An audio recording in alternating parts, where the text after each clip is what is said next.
And we are live. Hey, everybody, this is Roberto Blake. Hope you create something awesome today. Welcome back to another live stream. We are doing an emergency session today. YouTube has changed their monetization policies for long form and short form. They're introducing some new monetization opportunities for the YouTube Partner Program. There are a lot of ones that you guys are not happy about, so we're gonna talk about it. And again, I'm back from Japan. A lot of you know I went on a vacation and a little bit of a hiatus there, so I did that. We'll answer any and all of your questions. I've got plenty of those like little personal updates, but most of what we'll jump into today will be to answer any and all of your questions about the new YouTube monetization policies and what you can do to get monetized. Also, we're going to be doing these Monday monetization streams pretty much from now until February as often as we can, because this new policy kicks in starting on February 1st, 2027. So the idea here is we're going to be doing some live streams on Mondays as far as monetization clinics to help you make the most you can from the YouTube Partner Program, not just AdSense. Obviously, we want to help you get to your, 4,000 watch hours before it has to become 8,000 watch hours, help you get monetized with shorts if that's what you're trying to do, help you stay monetized with shorts if that's what you're trying to do. And that is the goal. But we also want you to start taking advantage of the other opportunities in the YouTube Partner Program. Most of you don't realize there are like 10 ways to monetize in the YouTube Partner Program. You have YouTube ad revenue for long form. You have YouTube premium revenue for all of your content, long form, live streams, shorts even. So YouTube pays you for watch time views, believe it or not. You have the shorts ad revenue from the shorts sharing pool. You have memberships. You have super thanks, super chats, super stickers. You have gems and gifts now. You have the jewels that happen on your live streams, both vertical and horizontal live streams. So both the widescreen and the vertical that goes into the shorts feed, both those live streams have another monetization method for donations. Besides the super chats, super stickers, super thanks, you have the jewels and gifts now, which is digital currency. So you have the 3 supers plus that as far as donos. You have the channel memberships. You have YouTube shopping through YouTube merch, YouTube shopping merch, but you also have YouTube shopping affiliate, which also now connects with Amazon. So you can sell Amazon products through YouTube shopping affiliate. So it's even bigger than before, in addition to all the other partners that they have. So you can get commissions on that. And so then you have those 2 flavors of ad revenue on top of that. And then you have the YouTube premium revenue. So you've got like 10 different ways right inside of the YouTube Partner Program to monetize your content. And I think that that's pretty dope. So we have tons of ways to make money on YouTube. It's not just about passive ad revenue, which a lot of people like to prioritize. Speaking of jewels and gifts, like we actually have some of those donos coming through. We got Unk Alert, 440 jewels. So that translates, I think, to about roughly $5. Thank you for that. Really appreciate it. I think we have 2 of those that came in. So, okay, that's pretty dope. So see, we already have somebody using one of those other donation methods. Now, something Larry was talking about is engaged views on shorts. It may be 20, people are saying 20 million. We're going to look at that as I'm going to show you guys what the actual policy says. So that's why I actually have this here on my screen, because I want you guys to know what the actual policy is for the YouTube Partner Program. So I'm also going to blow this up because you guys know my eyes are terrible. You guys know that poor Roberto, like if I take off my glasses, I probably, even with it being this big, I probably can barely read it. Yep. I probably can barely read it. That's very unfortunate for me. And I'm not doing the LASIK surgery. I'm not that brave. So yeah, glasses it is for me forever. Funny, I might not do the LASIK surgery, but if they ever figure out how to do something else, like, and they give me super bionic eyes, I might do the super bionic eyes. All right, so starting February 1st, 2027, we are introducing updates to the YouTube Partner Program, YPP, to reflect how viewers watch today and ensure YouTube remains sustainable, long-term growth engine for your business. We are making 3 main updates to the program: expanding Premium Lite, evolving YouTube Shorts earnings and opportunities, and updating YPP ads and premium entry thresholds.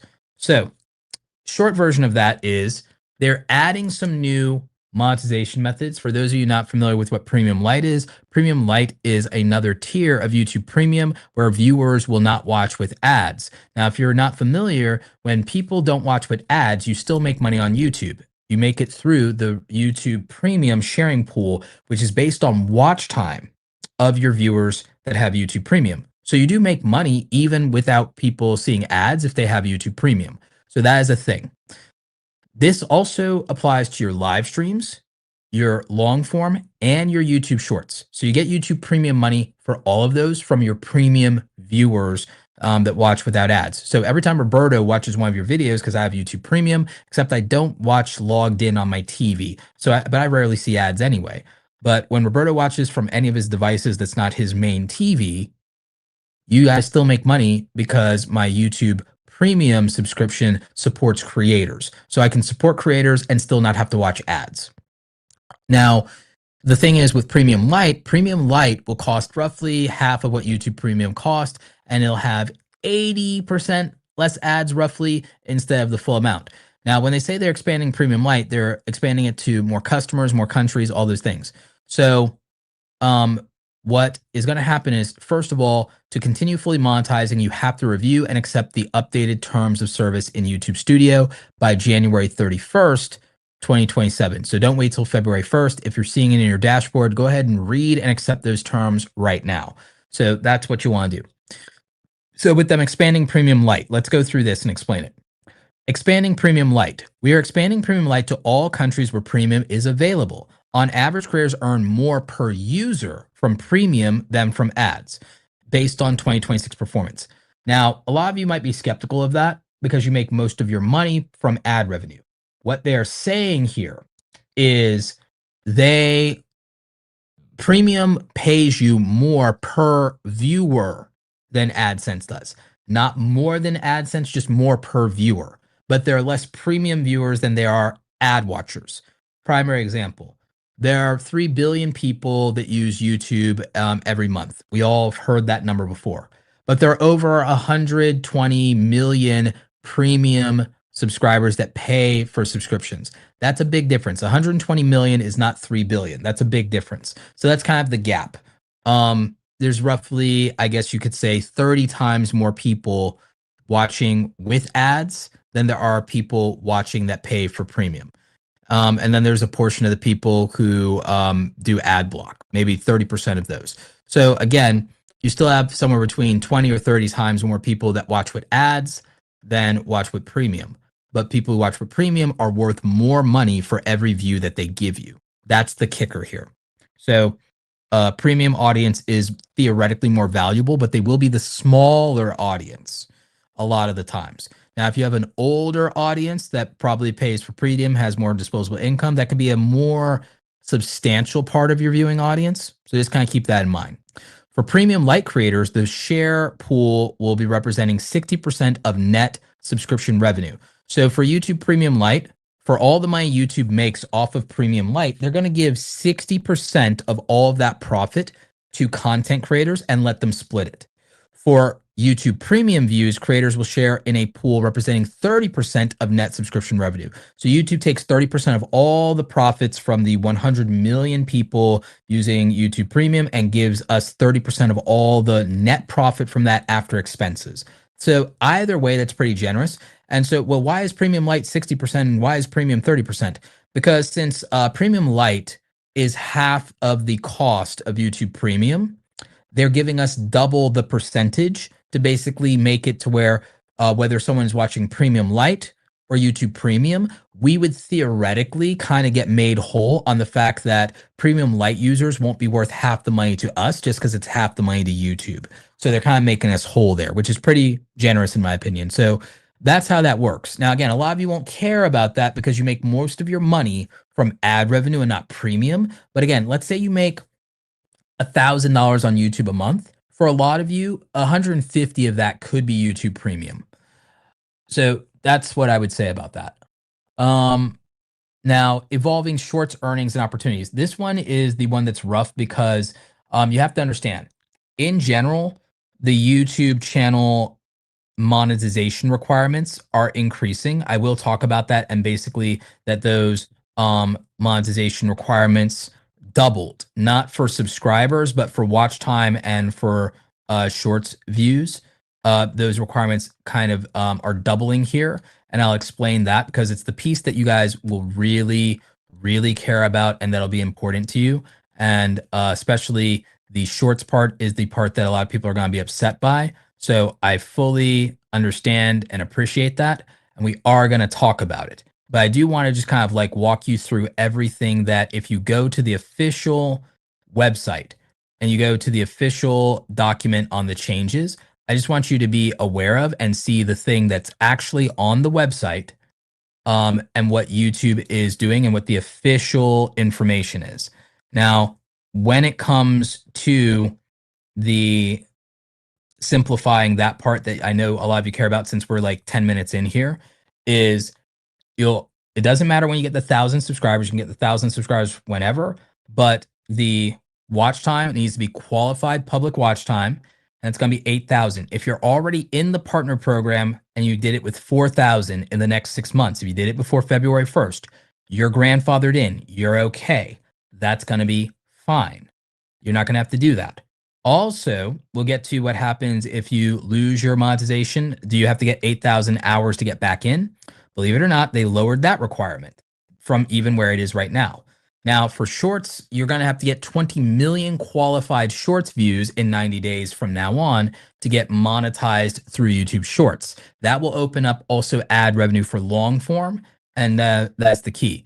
Now, there is a situation where you will also have to maintain a 10 million view every 90 days threshold as a rolling 90-day threshold to keep making money from your shorts, but you won't lose your long form monetization, your YouTube fan funding, memberships, any of that. You would just not make money off the shorts. We'll talk about that and the controversies around that here in a moment. I just want to get back to walking you through all of the official changes and documentation because it's really important to just understand what they're saying, and then we'll break down why this is happening, what's going on, and what we can do to get you monetized and keep you monetized. I also know that 10 million shorts views in 9 days sounds really, really daunting for a lot of you. And the math is kind of absurd. It comes out to getting something like 100. And I did the math on X before anybody else did it.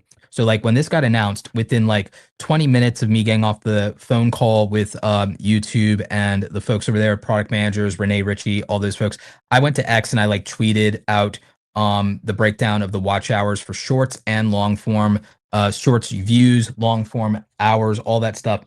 And for the shorts, it came out to something like 111,000 shorts views per day, or roughly the equivalent of about 3.3 million shorts views every month.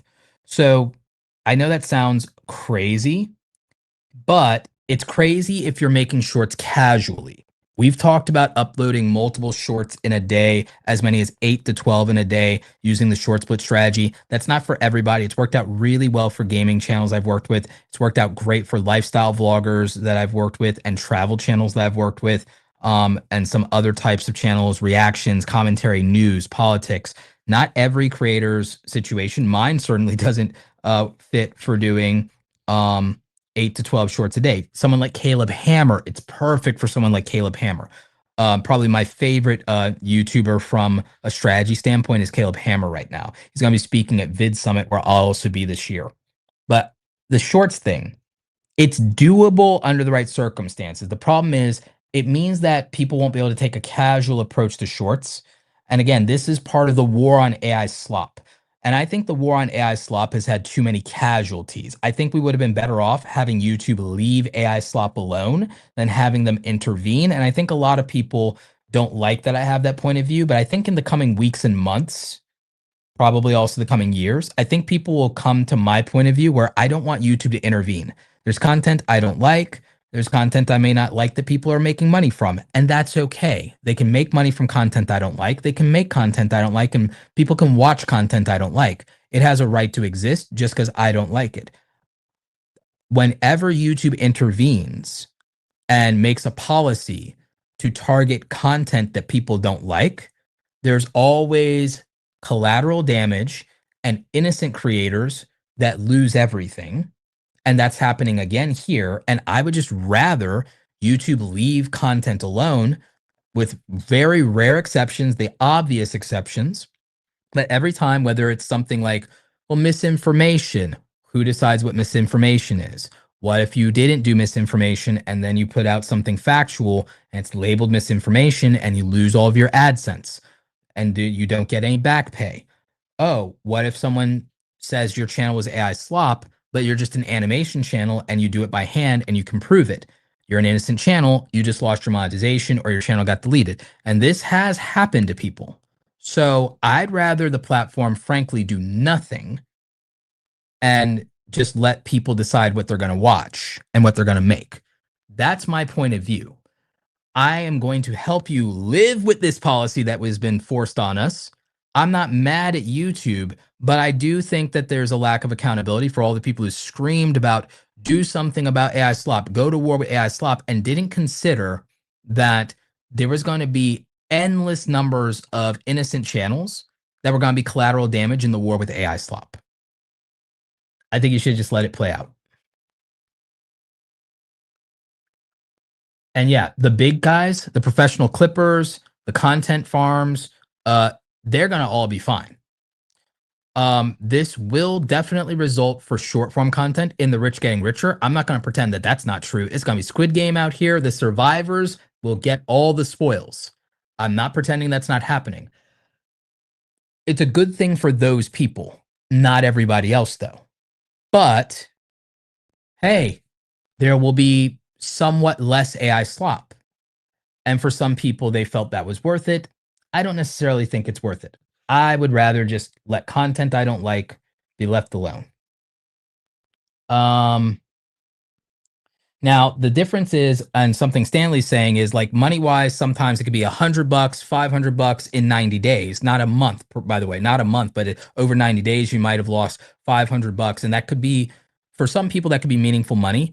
Now, my stance on this, and people think I don't think this is meaningful money. My stance and argument has been if you make $500 from YouTube over the course of 3 months, it's like $150, $130 a month. If you're working on your content 10 hours to 20 hours a week, that's 40 to 80 hours a month. I don't like this money for that amount of labor. I think that that's poverty wages. So I would rather someone get very efficient with their content or not, or do some more profitable content, because I just don't like how that math works out. When I did the math of how many hours does a creator spend casually even making content? Okay, how much money are they making? And when I did the math, the hourly rate for that just bothered the hell out of me. So when I say I don't think that's meaningful money, I mean, I don't think it's meaningful money relative to the hours of your life that you traded in labor to get that same amount of money. I think there's any number of ways to get more money for less hours and get more of your life back. So for me, that amount of money for 40 to 80 hours of labor will never be acceptable to me as a fair enough trade-off. Even if you're doing something you like, that bothers me. So that's a issue I have with it in terms of monetization. Now, my caveat to that is if you were posting that everywhere and you were getting that from 5 platforms, that makes it worthwhile. And then I'm good with it, because if you are working that hard and then you're not just getting YouTube revenue, but you're getting YouTube, TikTok, Facebook, X, Snapchat, maybe Instagram if they're doing bonuses that month, then I am good with that, because then you're making a couple $1,000s for that same labor, and I could say those wages would be appropriate. So that's what bothers me. But that's just, again, that's how I see it. I know everyone doesn't agree with me, but that's why when I say I don't think that's meaningful money, that's my point of view, is the hours of labor are too high for the money.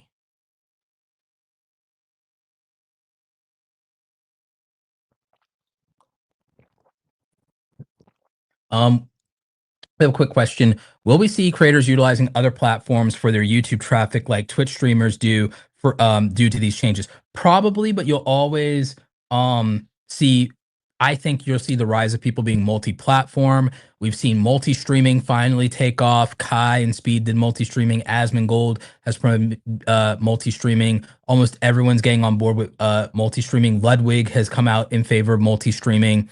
after previously not, but he had a brand deal with the platforms that made that a good position for him to take before. So now he's on board with multi-streaming. And I think for short form, more people will embrace my shorts blitz idea of making not only as many shorts as possible, but making them and posting them to every possible platform instead of being loyal to YouTube or TikTok. Platforms aren't, if you don't have a contract with a platform isn't necessarily loyal to you. So my thing is, I believe in what I've said for 10 years, be platform agnostic, make content for your audience, not for the platform, and then just post it to every platform.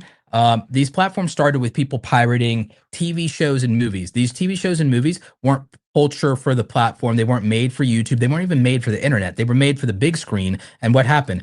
Things that were made for the big screen also got repurposed to television, then got repurposed to then got repurposed to VHS and DVD, and then got repurposed to the internet as well, and got repurposed to streaming. They were never made for the medium. The exception is like if something's shot and made for IMAX, it's never made just for the medium, right?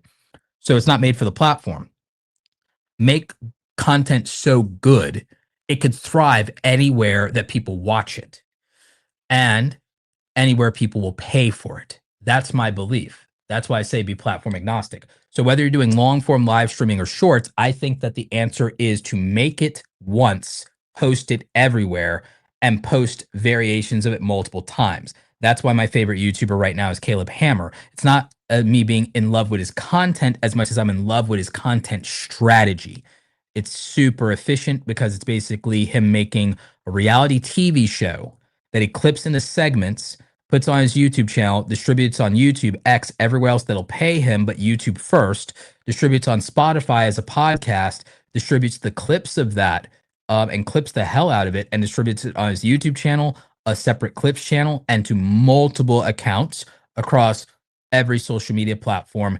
And they rake in all of this money. And I think it's the most brilliant thing ever. And so I advocate for a very similar strategy, even for a smaller creator than that. So YouTube's evolving shorts earnings and opportunities. We're introducing new options to reward consistent viewership and help creators to build a more diverse business. Shorts earnings and minimum performance. To earn each month from shorts creator pool, creators will now need to maintain 10 million qualified views over the last 90 days. If you miss the threshold, you will not be removed from YPP, and this will not impact other YPP earnings, including long form. So that's important. This won't affect your other AdSense. And they're launching new incentive programs. We are introducing programs that may offer bonuses for YouTube shopping, production credits for brand deals, and earnings boost for cultural trend activations. Basically, when TikTok decides that they're going to throw extra money and bonuses at travel content, tech content, fashion content from YouTube, for NYC Fashion Week, so on and so forth. Eligible creators will get direct notifications on how to opt in to these programs as they launch. Targeted shorts ads. If an advertiser targets an ad to a group of 5 or fewer channels, eligible creators can earn a 45% revenue share from those placements.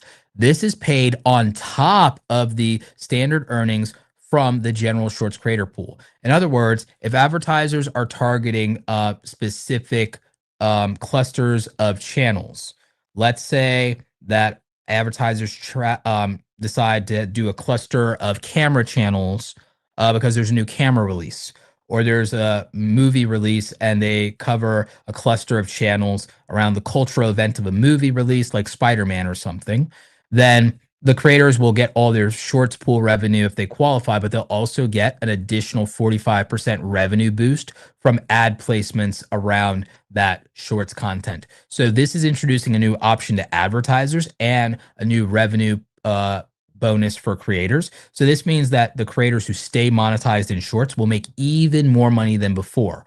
Also remember, if the shorts creator pool shrinks because some people don't qualify to earn shorts money, the pool stays the same, but the number of people that are paid in the pool get more money because there's less mouths to feed. Think about it like Squid Game.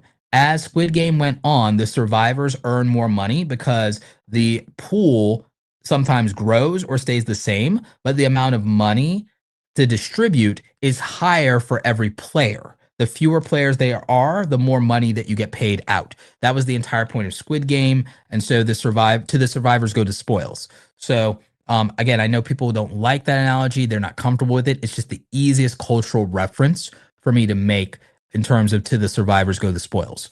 So if the same amount of money is distributed in fewer hands, fewer mouths, then the amount of the pie is bigger, the less mouths it has to go into. So that's the best way to put it. Updating YPP ads and premium entry thresholds. So this is the thing with the goalpost in terms of kind of doubling the requirements to get started for new creators after February. This is also why every Monday I'm going to be doing Monetization Monday streams to help creators make more money from YouTube in general, but also to answer questions and give advice and get more people into the partner program before the requirements change and it becomes harder to get full monetization in YouTube. My goal is to get more people fully monetized in YouTube.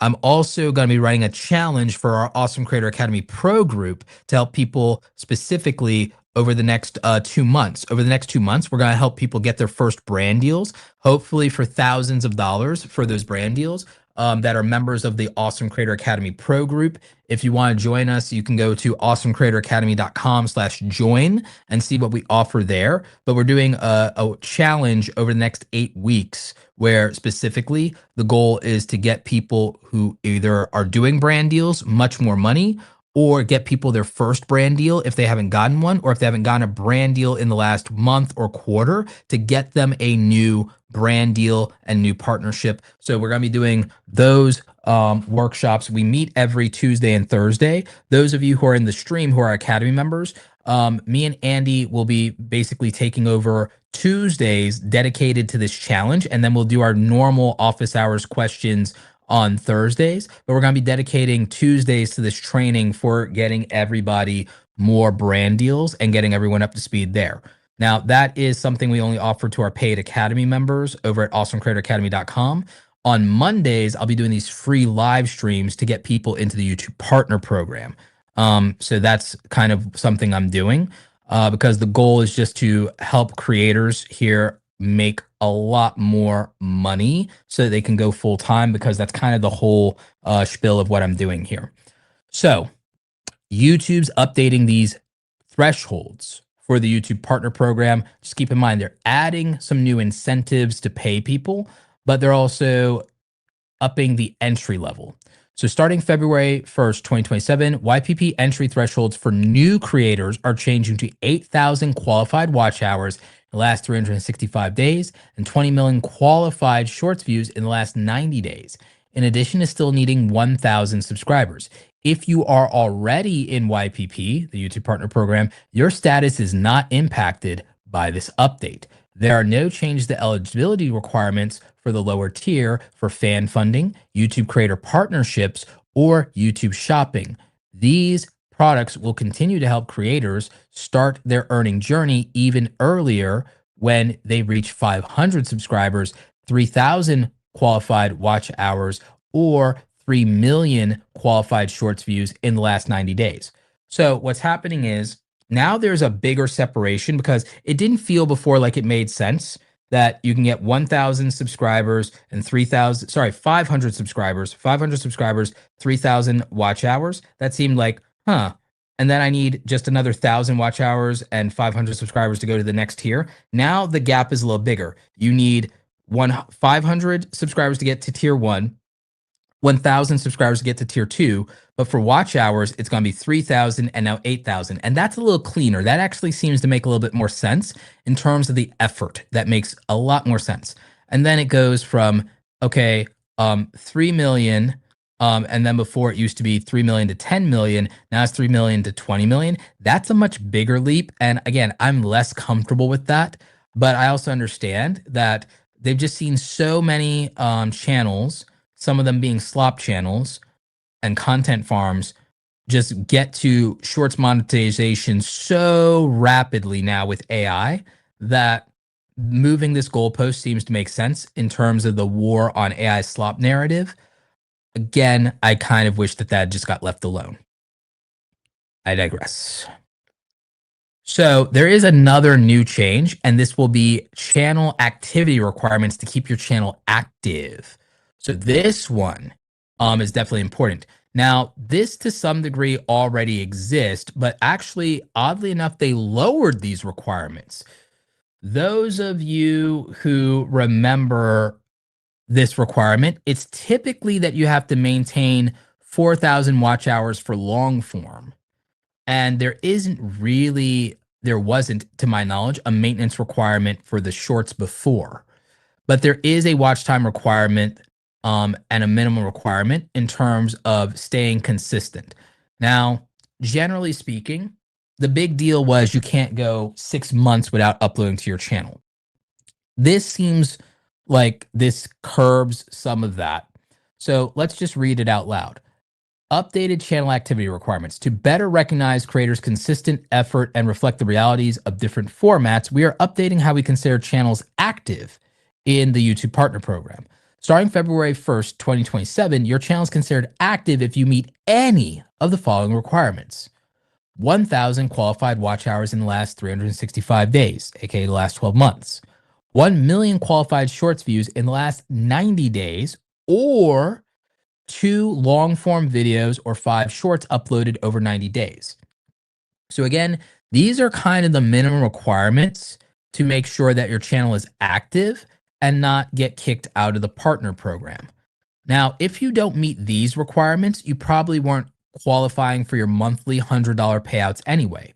And to be fair, if you can't make 10 to 20 million YouTube Shorts views in 90 days, the YouTube Shorts program is not going to pay you a lot of money. You may not even make the $100 payout every month. It might take 2 or 3 months just for you to get a single $100 payout, depending on what your earnings would be from that. Not all of you get 50 cents per 1,000 views on YouTube Shorts. A lot of you get 10 cents. Some of you get a little less. So if you don't get 10 million or 20 million YouTube Shorts views in 90 days anyway, YouTube's partner program may not be sending you an AdSense check for the shorts at all for a while.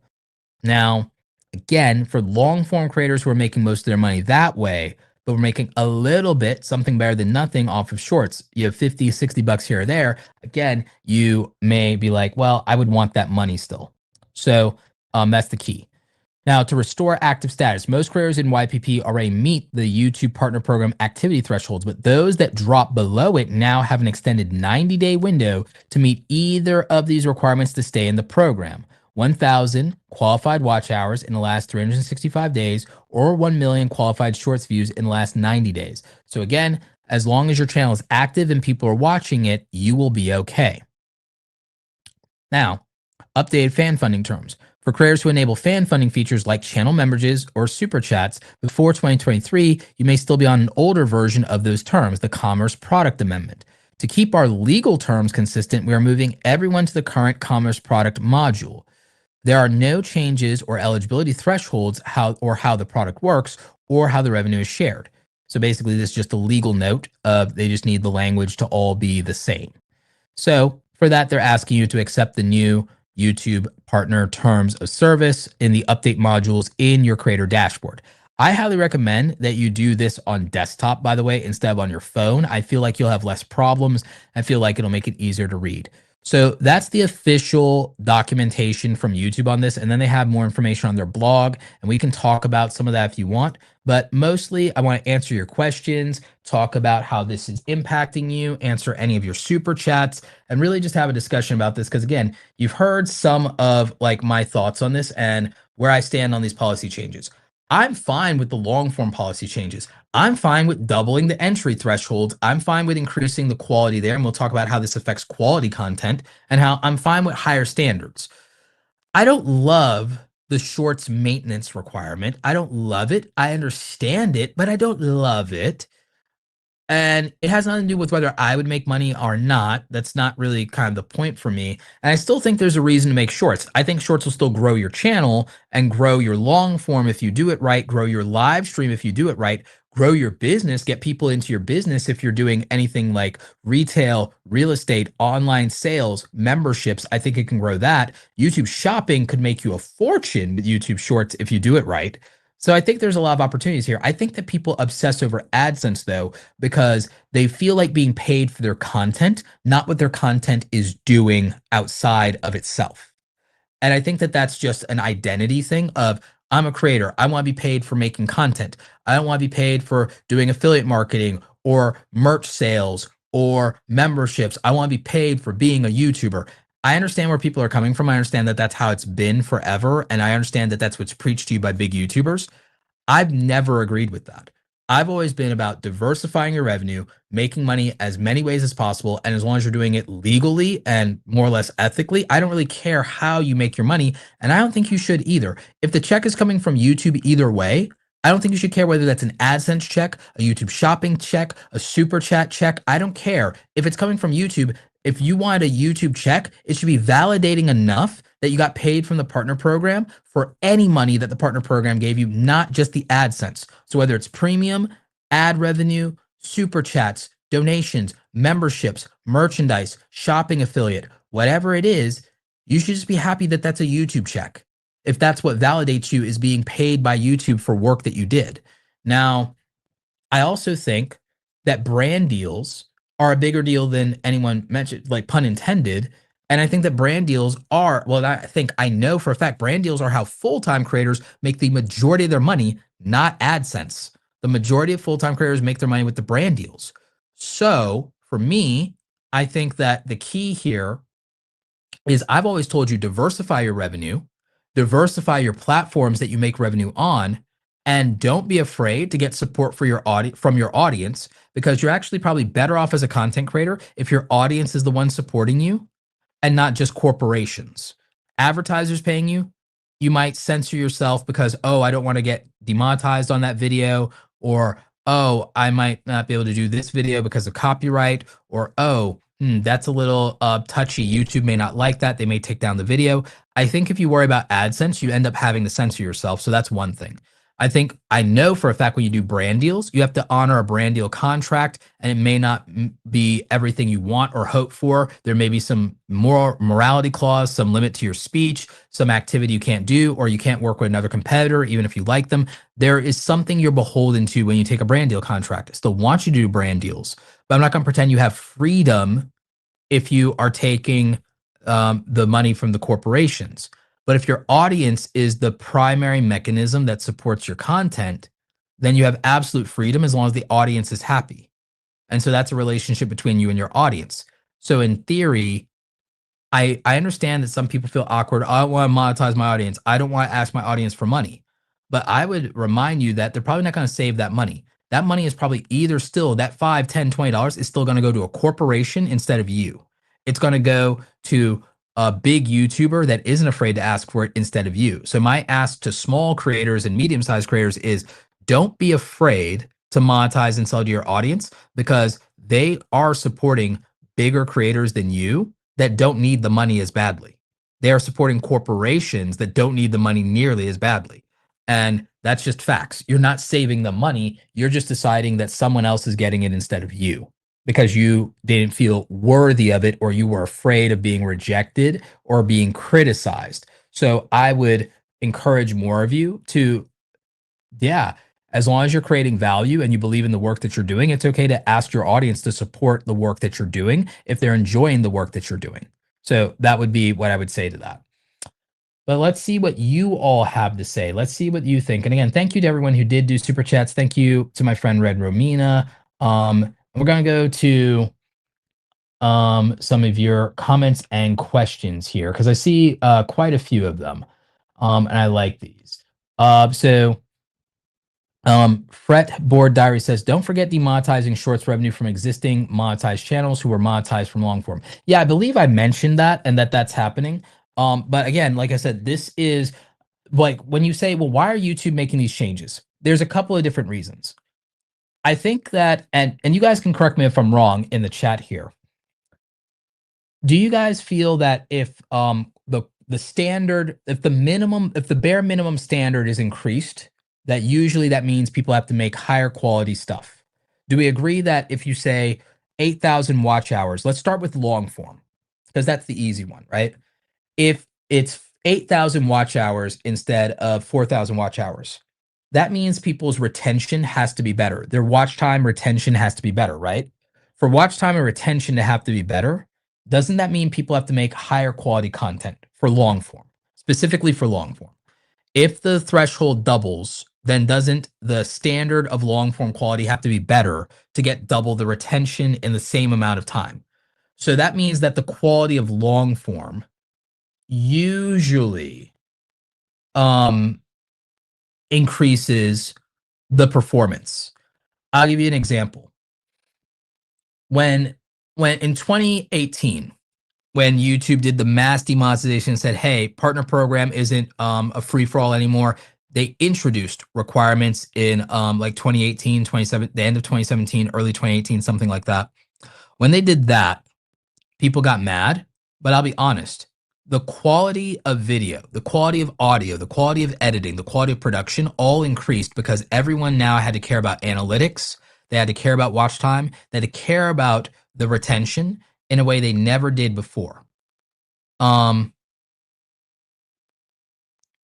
so that's also true, by the way, Stanley, that yes, it also means if the requirements are higher, the initial earnings will be higher because if you have to do more for the bare minimum, then by the time you get paid out, it'll actually be decent money compared to if the standard was lower. So that's also true. So yes. Also, you generally would get paid faster. The bigger problem here, so I think we all agree with long form that this long form change is absolutely fine. It may feel impossible for some people to get the 8,000 watch hours. I'm going to solve the 8,000 watch hours for people.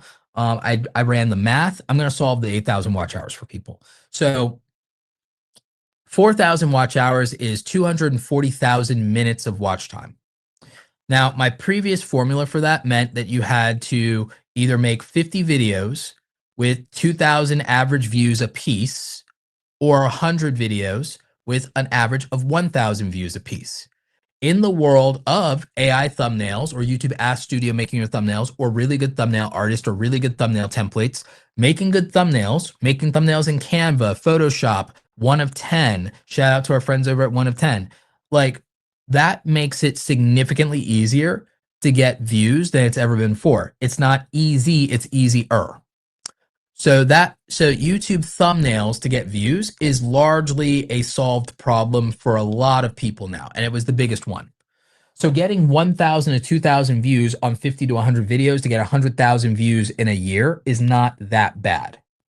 The quality of your videos would have to get a 3-minute or better average view duration, because now if you have 100,000 views with 3 minutes average view duration, with the average video being about 10 minutes, meaning you only need 30% retention. So the video is decent. That's the quality threshold. Then you get 300,000 watch minutes, which gives you more than the watch hours you need because it gives you 5,000 watch hours. So that'll make the 4,000 watch hour requirement.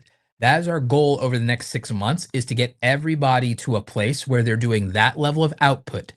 You have 6 months to make 50 to 100 long form videos that each can get 1,000 to 2,000 views and have at least 3 minutes of average viewing retention so that you can make the 4,000 watch hours if you were starting from 0 today, and do that in 6 months. That is our current goal. There are roughly about 130, 120 days left in the calendar year. So if you need to do 50 videos, you still got room to do it and to not be unreasonable over the next like 6 months. You're going to have to put out like, about roughly 8 to 10 videos a month, and they're going to have to all perform. That's not the worst thing in the world. That's still roughly a 2 video a week cadence, something like that. If you're trying to go harder and get to 100, then it's like a little harder, but it can be done. Now, that's to say nothing of the fact that you could live stream. Now, when they moved the requirement to 8,000 watch hours, my answer isn't for you to make 200 videos in a year, even though I've done it before. I've done daily before. It's that you would have to make longer videos that also still perform, which means the content has to be sustainable, the quality still has to be very good, but the view duration requirement is you'll need an average view duration of about 5 to 6 minutes to meet the requirements at that point. Because the 8,000 watch hours translates to about roughly 480,000 minutes. Sorry, 100,000 minutes, 400, like, so almost 500,000 minutes, let's say, like, it's almost 500,000 minutes. So our new goal is 100,000 views with an average 5 minute viewing duration. Now, if a quality video can get, 25 to 30% retention, because again, if you're not a big YouTuber, you're not successful, you haven't done this a lot, then I think asking for like 30% retention on a decent length of video is fine. But that means you're going to have to make something like a, 15 to 20 minute video that can get about 5 minutes average view duration. But for that length of video, that makes sense. So it'll have to be quality. So that's what you'd be aiming for to make the math work for the long form. When I do my edited video on this topic, I'll have like graphics made for those numbers being on the screen for you to make the math simple. And I'm going to put out like an infographic that you can screenshot for that has like a data chart with all the data on here's how to do it for long form, here's how to do it for live streams, here's how to do it for shorts. So, it'd be something like that. And then there's a math equation for basically the amount of long form views, or rather watch hours you'd have to get by streaming daily to be able to meet the requirements. Now, my goal is not for you to do it in 12 months with that goal in mind, is to do it as quickly as possible. So we're going to make an assumption for 6 months. So for your 4,000 watch hours in 6 months, you're basically going to need to have 24 hours of watch time per day. So if you live stream, you're going to need to basically bring in 25, 30 people as far as your average or peak concurrent viewers that watch you for an hour. And then you might obviously need some replay viewers, but basically you'd have to accumulate roughly close to, it's like closer to 22, but I'll just round it up to 24 hours because that's cleaner. 24, 25 hours a day of watch time in order to meet the requirements for 4,000 in 6 months.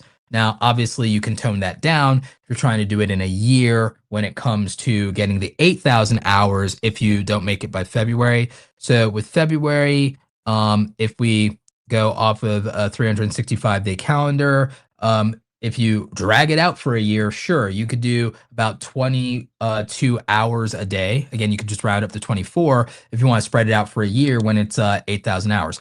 I would go much more aggressive and try to clear the watch time requirement in as few months as possible. So again, for 8,000 hours, you're going to optimize closer to getting like 48, 50 hours a day of watch time for live streaming. So you're going to want to bring as many people into your stream as possible. And for that, I'm going to recommend vertical streaming for a lot of you and just going daily until monetization for that.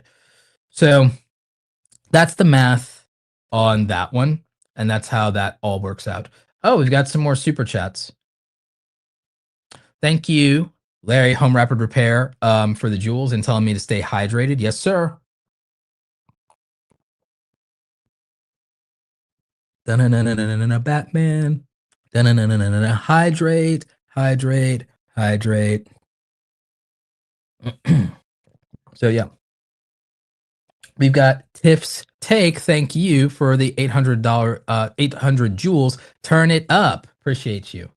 Yeah. So we also have some comments. Cool home rapid repair. Need to figure out how to do that. Yeah. Yep. And crazy what gets views though. Yeah, absolutely.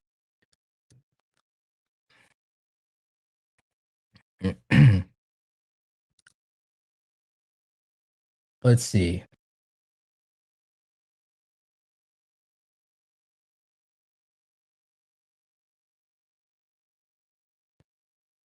Yes, increasing the threshold for long form is good versus AI slop because that kind of content is increasingly rejected by the audience, hence they'll have to have it harder to get big numbers. Yep, I agree with that.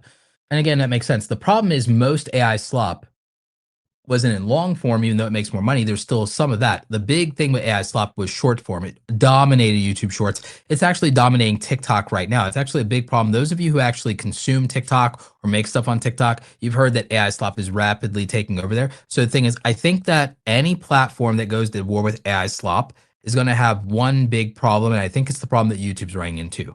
Any war that you wage on AI slop will have collateral damage for innocent creators. There's no way around it. If you try to do a tactical nuke against AI slop, you go to war with AI slop, there will be innocent creators that are collateral damage. And no one likes to admit that. No one likes to admit that. That's the elephant in the room. People are so aggressive about the AI slop that and they're like, oh, well, it's a small price to pay. Until it's you, until it's your channel or someone you know or a creator you liked watching, then it's like, oh, yeah, it's totally worth it. Any price is, until the price is too high. And then it's like, oh, maybe we went too far. But the cat's already out of the bag. And again, primary example of this was other YouTube policies. It sounds like a really good idea to say, okay, kids watch the YouTube stuff, so maybe we disincentivize people from cursing. We disincentivize adults from cursing in their videos by giving them monetization penalties or paying them 8 times less if they curse. And what happened? People started making up goofy words and the language of YouTube and infantilizing it with words like pew pew or unalive became a thing around sensitive topics. People couldn't talk about the pandemic or COVID due to that and censorship and misinformation policies that did get rolled back and walked back years later. But this was a problem. And people thought it was a good idea on paper. But the reality of it is it ended up being something not great for viewers, for creators, for the platform as a whole. Interventions of this nature tend to be bad, in my opinion. The earliest days of YouTube are often called the Wild Wild West. And it's referred to in that way because almost everything was fair game. The biggest problem with that was piracy and people uploading TV shows and movies, and it got YouTube sued by Viacom. And but what happened with that?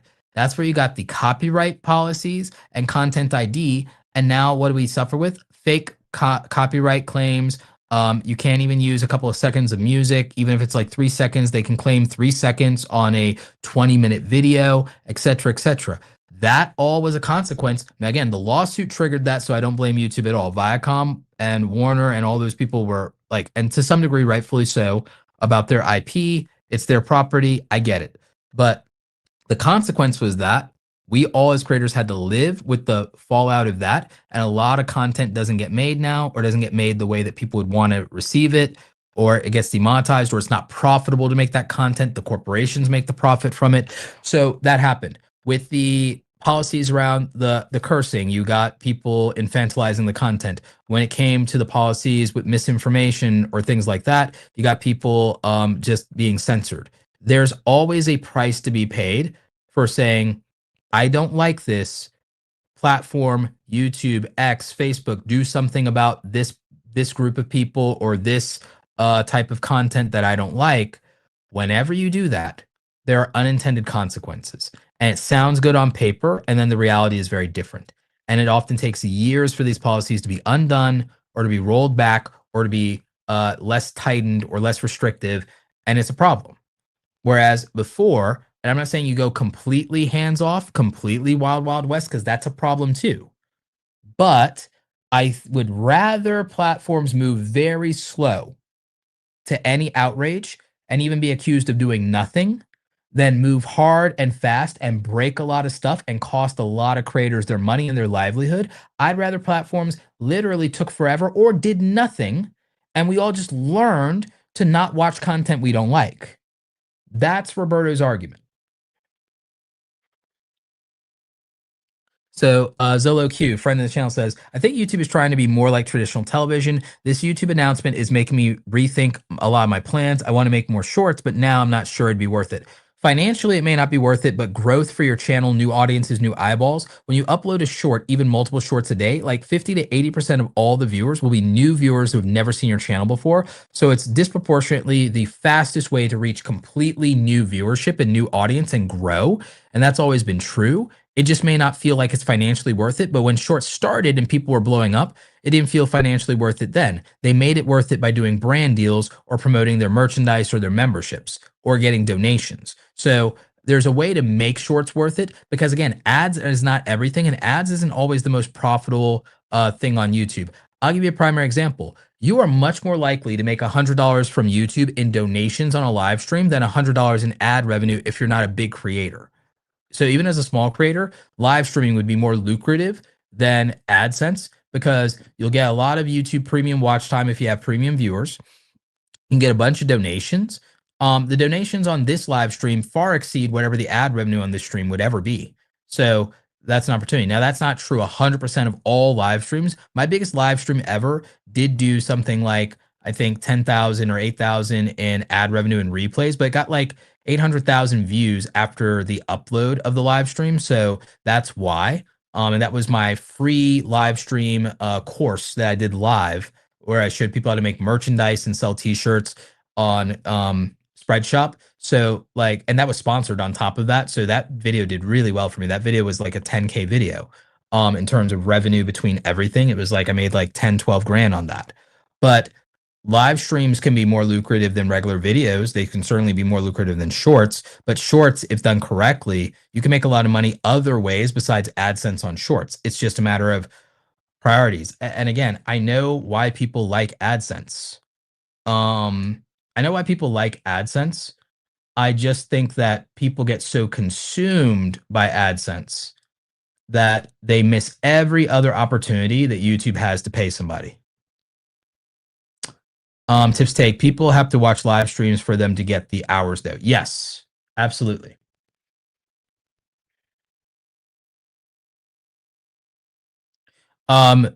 Arsenal fan says they increase the watch hours to increase the earnings because there'll be less people and the money will be divided to all the remaining YouTubers. There's a partial truth to that, but also if you can meet the higher requirements, your payout would also be higher then, more consistently, because if you do, a lot of people when they meet the requirements, they then struggle because they like, it was so hard to meet the requirements, and then they're burnt out, they're tired, and then they don't upload as much. These requirements in a way kind of chain you a little bit to the YouTube treadmill and like keep going hard. It's like you know how some people, they get to their weight loss goal and then they immediately pick up 3 or 5 pounds because after starving themselves for months, they want to cheat. They want to, oh, I want that milkshake now. Like it's kind of like that. When people get monetized, they then, now I can take a break. I made it. Now it's time to rest instead of going hard and then making more money. And so the thing is, if they up the requirements and they double it, that means that that person has a standard now that's at a much higher performance to where when they make that, because like a lot of people, they get into the YouTube partner program and then it takes them 3 months to ever get a check because they aren't making enough views to make any real money. So if the standard is higher, then they'll be at a threshold to where their first check will come faster usually and for a larger amount. And that's actually true. Higher standards, higher performance, that's real. But also for the short side, since that's shorts pool revenue, there will be less people getting paid from the shorts pool. But that means that everyone who is paid will get paid a higher dollar amount. So the math is there. Purposed Lens Photomia says, honestly, this announcement is the very thing that makes it hard for people on YouTube. If we focus on the content and the story first, the watch hours will come. I wish everyone the best. There's some truth to that. I think that there is some content for which there is an easier audience to find than others. And there's content that just performs better than others. I'll give you an example. One of my favorite YouTubers I've always said is Caleb Hammer. His content works because it's entertainment more than it is financial advice. It has a financial advice lens, but Graham Stephan used to be the big kahuna of finance YouTube because he started to make clickbaity, funny, meme, cringe, like financial education content. Andre Jick is entertaining, can break down, explain things, does the magic tricks, does the slick editing, and the stuff looks really good. And the stuff is crispy, buttery smooth, good camera lenses, just like mine, right? So their content was higher production, higher energy, more entertainment value, clickbaity titles and thumbnails that get your attention, not boring financial advice. Caleb Hammer took that to the nth degree by basically combining Dave Ramsey, Jerry Springer, and Dr. Phil. Like, if these three cats got together, put their DNA in a petri dish, you get Caleb Hammer. And it's the perfect YouTube channel in a way. Because people will learn something along the way, but mostly they'll be entertained. And it's just so much drama. And you come for it for the crazy personalities. It's like watching Dr. Phil and getting the Catch Me Outside girl, who herself became a big YouTuber, by the way. So you have that. And they get a little bit of Dave Ramsey boomer financial advice in there along the way. But mostly you get the combative Jerry Springer thing of the combative, them fighting with Caleb, fighting with each other. Like, you have that going on. You get a little bit of the Dr. Phil vibe. And then you get a little bit of Dave Ramsey boomer advice out of Caleb. So it's the perfect hybrid channel in a way. I say that because it means that it gets infinitely more views than any boring financial advice or even the sensational finance advice of the millennial money finance bros of the likes of Financial Education Jeremy, Andre Jeek, me Kevin, and Graham Stephan, and they beat the previous boring finance channels trying to remember, but there were like other financial channels, but they were boring, and so they made good AdSense RPMs, but they didn't get views. Graham and the boys had the combination of they got the highest RPMs and they started getting high views because they started making their stuff feel more entertaining. So they made edutainment instead of education. Caleb took that to an even further level and made the ultimate show, and it's longer than all of those guys' videos that they put out in a week combined on top of it, and people watch it with aggressive fervor. And the thing is, Caleb doesn't even make most of that money from the AdSense, right? I believe Hammer Media and Hammer Elite now has 200,000 paying YouTube channel members. 200,000 YouTube channel members. And I believe their Hammer Elite membership starts at $10.99. So $10.99 times 200,000, and this is per month that they get per month. And YouTube takes 30%, so I'll just times that 0.7. Yeah. Oh, that's a stupid amount of money. That can't be right. Hang on. That can't be right. I have to recheck this math because that's a stupid amount of money. Yeah, times 0.7. So after YouTube takes their cut, for just the bottom tier, if everyone's bottom tier, and I'm sure they're not, of the Hammer Elite membership for Caleb Hammer's channel, they're making 1.5 million a month in revenue. They're making 1.5 million a month from channel memberships, not AdSense. Channel memberships for Hammer Elite. That is crazy minimum, by the way, after YouTube takes its cut. After YouTube takes its cut. So again, this is why, again, I'm like, AdSense? Really? AdSense? Like, and again, I know he's a big YouTuber, but let's put it a different way. Let's say any of you got 1,000 true fans. We always talk about the 1,000 true fans. And you had a $10.99 membership, and YouTube's taking its cut.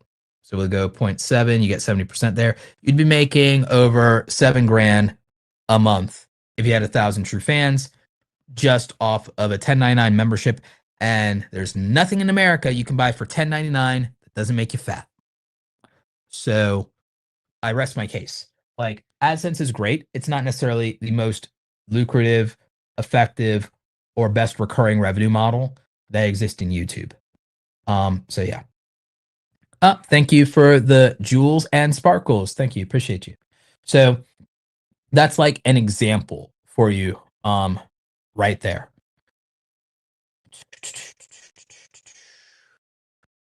Chat is very lively today. So primary example On this live stream, I'm running the minimum amount of ads on this live stream. I set it to conservative ads because, again, this isn't even a channel review streams, and you guys are being very generous with donations just for me hanging out with you and answering your questions. You guys are being super generous. You were also super generous about me being 10 minutes late. Thank you. Got ran late on Academy office hours today. I usually don't stream on Thursdays because we do Awesome Creator Academy on Thursdays. If you guys want to check that out, you go to awesomecreatoracademy.com/join and check us out. But Zolo Q says, I wonder if YouTube is trying to force smaller creators to pick up between between long form and short form. I don't think I can justify doing both without the spare change from shorts. My time is limited. With limited time, I would prioritize live streaming and regular YouTube content. But here's my philosophy on shorts. If you're a gaming channel like Zolo Q is, I would just clip the live gaming content. I would take clips from gaming. This is what my gaming creators that I coach do. So I've coached a lot of creators. I've coached over 150 different gaming creators, some to silver play buttons or gold play button over there, like A Drive. I've coached A Drive, Wolfie, Matic, let's see, Invader, who else? Juicy J from Clash Royale, Clash Royale champion, Juicy J. So many others. I've coached most of them to silver play buttons. Again, only a few people to gold play buttons. That's why I have a gold plaque over there. The big one from before they shrunk them. So that's how you do that. And actually, this is not AI or green. This is like a real gold play button. Like this is probably not to my books or something like that. But this is like, yeah, this is a real official gold play button from one of my actual clients. So my clients often will send me copies of their play buttons.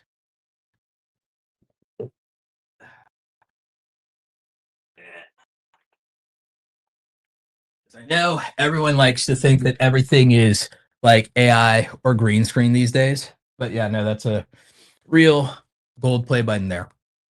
So yeah, I coach clients. Now, one of the things that we figured out is that people respond extremely well to low edited, authentic gameplay, and the game is entertaining enough for them, especially vertical games that already exist as a vertical format. It works out great. I also coached a Minecraft creator from 0 to like 100K in like 4 months. His name is Lemouve. It's a French Minecraft creator.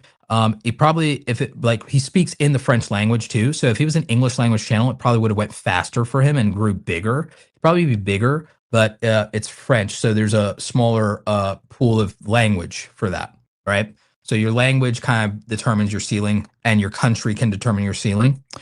Not only for ad revenue, but for views. Sometimes, just less people speak a language. It's a thing. Hindi is like the biggest language on YouTube. Then it's English, and then it's Brazilian Portuguese. So more data nerd stuff. So what we found was if you do gameplay and you are a live streamer of gameplay, you can clip the authentic gameplay. I recommend using Opus Clip, and it will work on your channel. And then you would get all the shorts you could ever need to put out 5 to 8 shorts a day from the gameplay if you were streaming pretty regularly. So we found that that would work and was able to grow channels. Now, not everyone has to be that aggressive. Matic is able to get in a month like 4 million to 6 million views a month on shorts from gameplay, only uploading once or twice a day. If he did 5 a day or 8 a day, he'd be probably doing 20 million or more in short form views a month, not in 90 days, per month, maybe more, given his output. Because if he can do 4 to 6 million off of 1 to 2 uploads a day, if he went and made 5 to 8 a day, he could probably do something in the neighborhood, probably more than 20 mil. He'd probably it'd be exponential, probably go to 50 mil. At his peak, Jake Crabtree, he was doing 8 a day, 5 to 8 a day. And his best month he did in shorts AdSense, he did like, I think $12,000, and he did 120 million shorts views, and that's what made that money. So it's possible to make money from shorts. It's possible to make money from shorts, especially if you upload like 5 to 8 shorts a day, which sounds aggressive, But in gaming, it's not, because the key is you don't edit them a lot. No short for gaming has to be very long. Again, if you're trying to monetize them on TikTok, you just turn them into a compilation. But you do authentic gameplay, you make it a short, you do minimal editing on it, especially if you just use Opus, and every short takes less than 3 to 5 minutes to edit. Now you would think, why does it only take 3 to 5 minutes to edit? Because it's not even 60 seconds. It's not even 60 seconds. Most of the shorts I'm talking about will be 30 seconds or less, and that's the ones that'll perform the best usually. Now, but I want to repurpose and monetize them on TikTok. For that, you just cut them together, and then you have a 90-second short by just putting 2 or 3 of them together. So that works better than you would think. So that is what they were doing that. Now, did this work outside of gaming? For news, politics, commentary, yes. For lifestyle, especially lifestyle girlies doing travel, makeup, get ready with me, also effective. So there is a method to the madness, but it requires being intentional. It's not making one short at a time as much as it is sitting down, batch recording the shorts, or making an event or a thing you can do for shorts. I'll give you a primary example.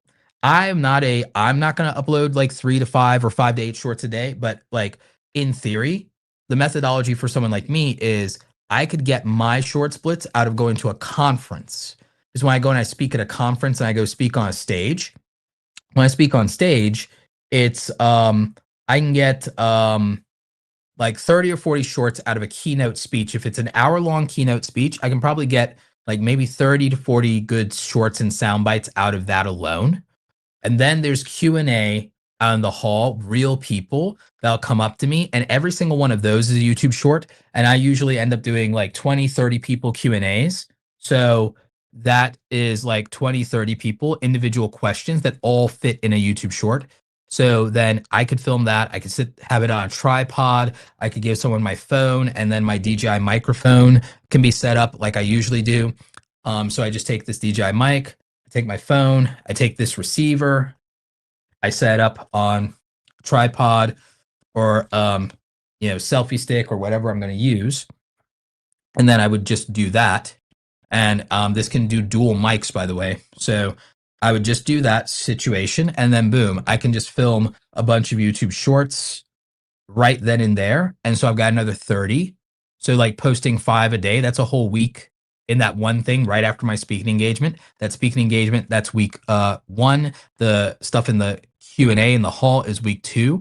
Then if I go up to people and I do a, hey, what's the best thing about this event or this conference, or hey, how much money do you make on YouTube? And I walk up to people, I could easily in under an hour clear an hour, 2 hours while at the conference. It's a 3-4 day conference. I clear another 30 or 40 questions that might be worth making into a YouTube short. So that's 3 weeks of content now. This may still be one whole day to do this, and it's that much content. I can then go and like, okay, there might be someone I interview at the conference. If I sit down, I interview 2 or 3 creators at the conference, that's another 30 shorts per interview. So one conference would give me a month of content to be able to upload daily YouTube shorts, 3 to 5 shorts a day if I wanted to do my own short splits. That may not be a good strategy for my particular YouTube channel, but if I wanted to do it, it would. Now, what it is a good strategy for is for my TikTok. It is a good strategy for my Facebook. It is a good strategy for X. It is a good strategy for Instagram, especially Instagram.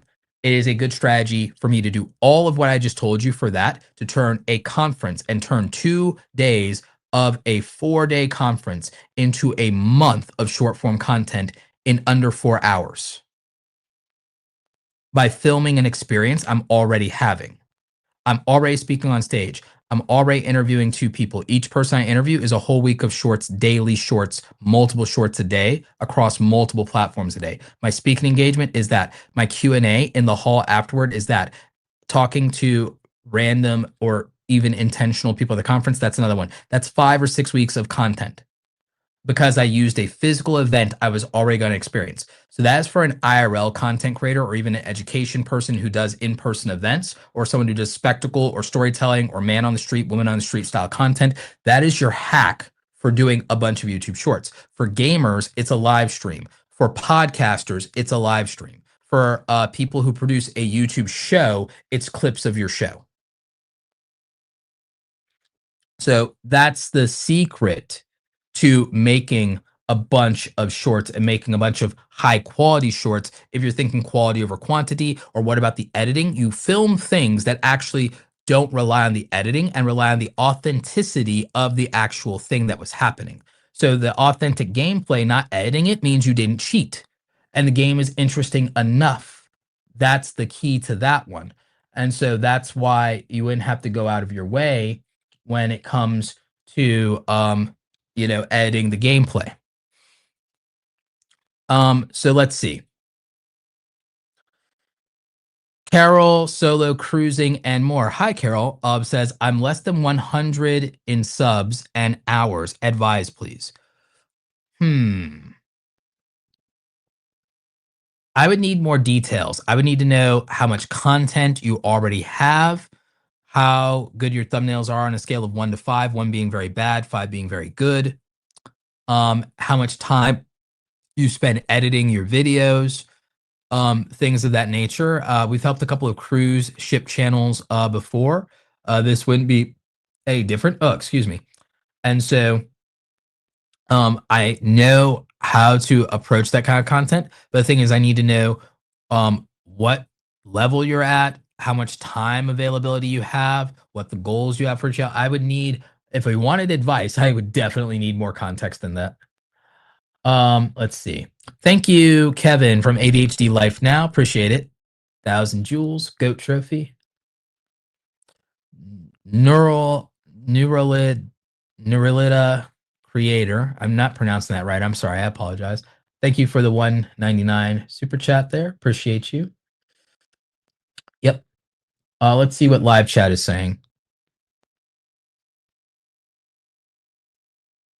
Sitting at 860 hours currently. Oh, you have a little bit to go. Just keep pumping content if that's the case. Shark Scrapper, hey Roberto, looking forward to seeing your presentation at Vid Summit. Hopefully to meet you in the halls somewhere. Yep, plan to film that. How do you determine what events you prefer to speak at? Great question. I'm actually making a video about this. For one thing, from now on, every time I go to a conference, I'm actually going to make a video on this channel for you guys about whether this conference is worth whatever the price tag is, because price tags work in videos. So is Vid Summit worth $1,000 or whatever the price is now, because it's probably like $1,200 or something? Is Podfest worth whatever the number is, $500? Is Social Media Marketing World worth $1,800? Is this event worth? So I'm going to always do those videos now. And what I'm going to do in those videos is I'm going to ask attendees. I'm going to give you my thoughts. I'm going to show you the event. I'm going to show you what it offers and how much it costs and what the event is and break it all down. But I'm going to go up to attendees. I'm going to ask them what the best thing about this event is, what brought them here, what is their advice for anyone who wants to attend this event. And so you'll be able to make up your own mind from attendees who paid for their tickets or have come for multiple years. Oh, how many years have you been coming to the event? What do you think about and you so I'll just ask everybody basically the same 3 or 4 questions and you guys will get the best of that. So as far as how do I determine what events to speak at, I've been doing events for years and years and years. So a lot of times it's basically whether they invite me back. Most of them do not pay me to speak. Most of them, the most they will do is offer me hotel days or to comp me for my flight. After I pay for my flight, they refund me the cost of my flights. So that's the most a lot of them are willing to do rather than pay me. International events will pay, and so I'm planning to do more of those. I also determine the events I prefer to speak at based on who the other speakers are, who and what company is hosting the event, what the attendees are going to be like, whether anyone I know has spoken there in the past, and so on and so forth. So for events like that, it's I haven't spoke at Craft and Commerce, but I love Nathan Barry of Kit.com, so I'd love to speak at Craft and Commerce. Haven't happened yet. I love speaking at VidCon. I love speaking at Vid Summit. I love speaking at Podfest. I haven't spoke at Podcast Movement yet.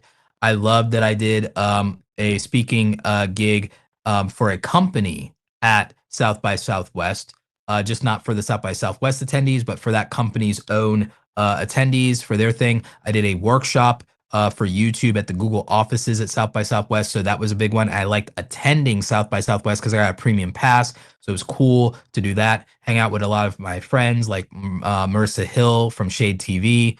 So shout out to Marissa. So it was things like that.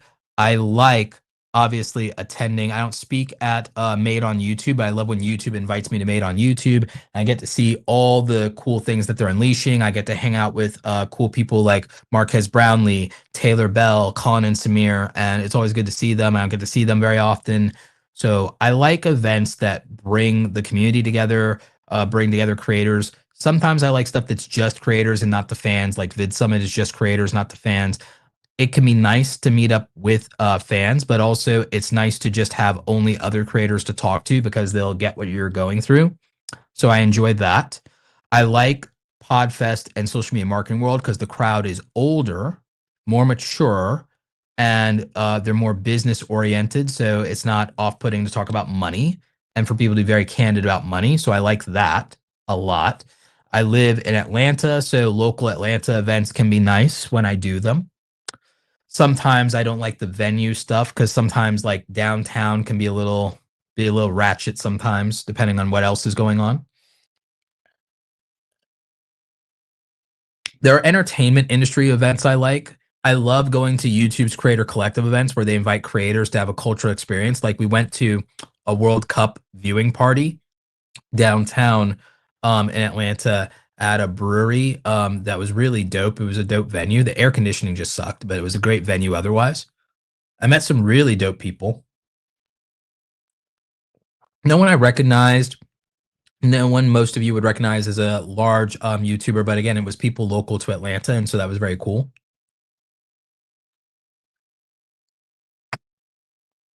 At the Made on YouTube event in New York last year, we briefly met Dua Lipa. A lot of you don't realize Dua Lipa was a YouTube kid who got discovered on YouTube as a talent, so that was kind of dope. What else? I like going to FinCon. I'm going to be going to FinCon this year. This year, it's in California. I like when I get invited to go to Adobe Max. Adobe Max is one of my favorite conferences. I like to go. I usually only get to go when I'm partnered with somebody or when Adobe has something they want me to present. So that's nice. There's only a couple of like if I was ever to go back to corporate America, the only companies I'd want to work for would be probably YouTube, Google, or Adobe or Sony's camera division. They'd be like the only like that's like my short list. There's only like so many things that could ever get me back into a 9 to 5 or 9 to 5 style remote work instead of being a contractor, freelancer, or consultant. And the only companies that could do it for me would be Google, YouTube, yeah, Google, YouTube, maybe X, maybe, but they would probably want me to relocate, so that'd be a no-go on that. But yeah, Adobe for sure. Sony's camera division. God knows I have enough Sony cameras to justify it. Those are probably the only ones that could probably poach me, but I still wouldn't give up my personal brand and making content. That'd be in my agreement. But yeah, but why I bring that up is I like when I go to events hosted by these companies and they spare no expense in making sure there's usually a good venue, good food, taking care of the creators. So I really like those. So yeah, those are kind of a lot of my criteria for the events that I like to go to. Keto Simple says, as a creator, it's nice to have other creators around to run things by and chat about things just like other communities we're in. Yep, I agree. Oh, thank you. This has been so great, Roberto. Grazie. I feel better about YouTube now. God bless. Yeah, I would prefer that. Yes, and Justin Bieber also was a YouTube kid who got discovered. Um, I discovered you through TechSmith's video years ago. Yes, TechSmith, Camtasia, love them. So yeah, a lot of the events didn't come back after the pandemic and the COVID times. So there was that. Shout out to Wendy Coop. Hopefully you'll be at FinCon, Wendy, and I'll see you there in a couple of weeks. Um, so yeah, so there's a lot of events that I like going to as far as creator events. My big thing is I'm hoping to get paid to go to some international events. Obviously, that gives me more international travel, more stamps in my passport. But international events usually also pay, but also that could be a nice change of pace because I could just extend my stay, get a small vacation out of it. So that's always nice. Hey, Roberto, I just started YouTube a month ago. I'm at 6 videos with 38 hours of watch time. I've learned a lot from you over the years. Thank you. Thank you, Flanor Noir. Appreciate you. Low Crafty Nook, appreciate you. Yeah. I think that there's some truth to this is what this person is saying about people trying to make money camping or something like that, or like squatting on YouTube. There's a lot of people who do AI slop that is like generative politics AI slop.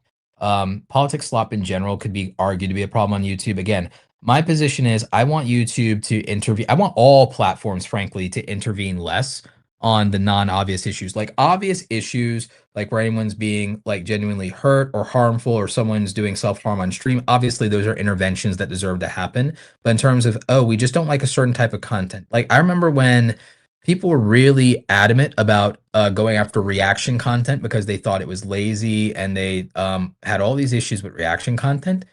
um, I'm like, reaction videos are fine. Like, you don't have to like the content. Like, but I don't think you should just demonetize or ban all reaction content from YouTube. Some people really, really want that.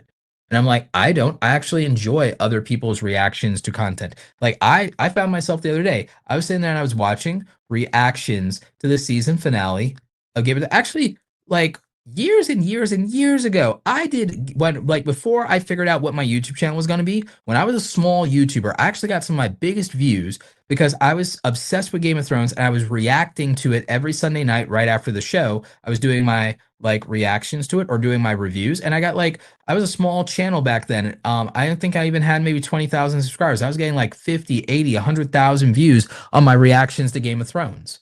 So like, you know, sometimes it was like 10 or 20,000, which is fine for a channel that small back then.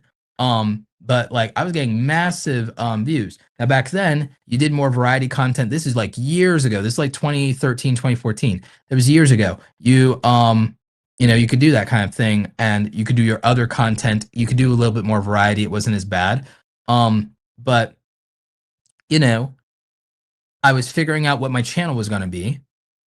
I didn't happen to spin off a channel. I thought about just spinning off a channel for TV reactions. I just never ended up doing it. And I like what I do now a lot more. And that was fun for me. It was like I wasn't even worried about making the ad revenue off of it. Some of it got like claims or whatever. So it wasn't like back then AdSense was nothing. So I didn't make like meaningful money from any of that. Even when it got views, I didn't make meaningful money from that at all. I didn't make good money from AdSense, even all the way to 100,000 subscribers, believe it or not. And I was in a multi-channel network. I was in an MCN. They were taking 50% of my ad revenue anyway. So I wasn't making money off ad revenue for a while, you guys. Even when I had 100,000 subscribers, I wasn't making money off ad revenue. And when I say I wasn't making money off ad revenue, I mean, I had literally $960 in rent to pay. And AdSense was not even putting a dent in that. It wasn't putting a dent in my car note, nor my car insurance. It just was not meaningful money for me. So I made a lot of my meaningful money from the Amazon affiliate program, even when I was a small creator. That paid my rent and my car note. Because I was making like $1,200 to $1,500 a month on Amazon affiliate. That's why I always push you guys to do YouTube shopping affiliate now. Is I made more money than I made on AdSense from Amazon for a long time, a long time. Like YouTube didn't start paying well for a while. And again, even my best month in AdSense on YouTube has only ever been $5,000 or $6,000. Even when I got like 500,000 views a month on average, that was like somewhere between $3,000, $5,000, $6,000. And again, that's good money. That's good money. But you realize how many videos I had to make to do that? Like I haven't made that kind of money on AdSense in a while. I had to be pumping out one, I became a daily content creator. So I was a daily content creator. And then even at my peak of doing the most amount of views with the least amount of uploads, I was still uploading 3 to 5 times a week. So I had to hustle a lot harder for that money. And there just became easier ways for me to make the money on YouTube. Affiliate marketing, I was making more money back then from that with affiliate marketing. I still make more money from affiliate marketing than ads, and it's not close. I didn't start doing coaching until the end of 2018. So for years, I wasn't making money from coaching. Oh, you made your money from coaching and courses. I don't even sell like a course in terms of like an $800, $500 course yet. I will on brand deals, not on YouTube growth, but on making money with brand deals. Sell something on memberships because I've done memberships and made money forever. Like I'd sell it on something like specific to you will make far more money from this than I did if you buy this thing kind of deal. But I digress. My point is, like, I made my majority of my money on sponsorships. Sponsorships made me more money than anything else in my entire career. And I didn't even do that for big money until much later in my career. If I'd done it sooner, Jesus. So I was late to doing consistent big brand deals. My big thing back then was since I was doing the affiliate stuff, I was getting access to hardware. And so I didn't care if they paid me that much or if they did it often. So I was getting access to hardware. Software was doing really well for the affiliate side. So like I made my money that way. Made a little bit of money on public speaking. My book did okay. I didn't make life-changing money off my book. But there's just so many things that paid me better than AdSense. I would say I didn't capitalize on merchandise in the way that I could have. I actually have a plan for doing an update to my merchandise now that could be really good. But I would say the things that paid me the least were probably AdSense and probably merchandise. And ironically, for entertainment YouTubers, it largely tends to be the opposite of that. But I think where I was going with this is I like watching reaction videos. And there was a point where I was doing reaction videos and it was fun. And I don't mind people making money off that content, but people had a big deal about it. I don't care that people make money off of AI content. A lot of people are very upset about it. I just believe that it'll all sort itself out. People will watch what they want to watch. There's a community for anybody who wants to make any type of content. There's some kind of community for them. And I'm willing to leave people alone and let them be in whatever communities they want to be in. And I'll be in the communities I want to be in. And we don't have to interact and we don't have to do anything. What I don't want to do is I don't want to go and say, oh, this community deserves to be demonetized. This community, get them off the platform. I don't want to do that. I think that that's a very, very bad idea. I think that that's a slippery slope. And I think there are some obvious exceptions we all could figure out, the obvious exceptions. I don't think AI slop is one of those. I don't particularly care about it because slop is for people who like slop. Slop is for pigs. I don't worry about it. It's not my problem to solve. I know everyone doesn't feel that way and agree, but you get policies you don't like when you don't accept that you have a choice. You can accept that content you don't like exists, or you can accept that policies you don't like exist. And I'd rather content I like don't exist than have to deal with policies I don't like existing. And I think that's where we ended up landing is this is what the reality is now. So that's just like one man's point of view. That's how I feel about it. And I just don't think people think it through. That's all. And that's all I'm saying is like, you know, we wanted YouTube to deal with AI slop. Hey, Ariel, appreciate you. Wanted YouTube to deal with AI slop, and up here they come. Here's how they deal with AI slop. Cake Pop Clara says, is Vid Summit worth it? I've never been. So I'm going to obviously be biased because I've spoken at Vid Summit for 10 years. I have been to almost every single Vid Summit. I have been to every Vid Summit since 2016, or was it 2015? It was one of those. And I've watched it grow. I've watched the value be delivered, but I'm biased because I'm a speaker. Of course, I have to promote the event. Here's my take on it. If you have content that has been sponsored in the past or could be sponsored, one of the best places to interact with sponsors and get in-person handshake deals from real decision makers is Vid Summit. That's going to be worth the ticket, in my opinion, because you should be able to walk out with a brand deal that's going to pay you every month for 3 to 12 months what you paid to be at Vid Summit. That makes it worthwhile, in my opinion, if you're someone who believes that they can get brand deals or has gotten brand deals in the past. So that will make it worth it for you. That is one of the first things I'm going to say in my video about is Vid Summit worth it when I film that at Vid Summit this year. The other thing that makes it worth it is it might be cheaper to fly to Vid Summit and do collaborations than to fly to the place you're going to fly to do the collaboration otherwise. People come from all over the world to come to Vid Summit. It might be easier, more convenient, and cheaper to just do a collaboration at Vid Summit and arrange that between you and someone else so that they also have a way to justify the value, write it off in their taxes, and you can meet in a neutral place to do a collaboration with someone you've never interacted with in person before. That makes it worth it. If you've always wanted to interact with creators one-on-one in a place that's a safe environment with people you've never met before and have only ever seen on the internet, and you want to make sure that it's going to be a safe environment, Vid Summit's a really convenient place to do that.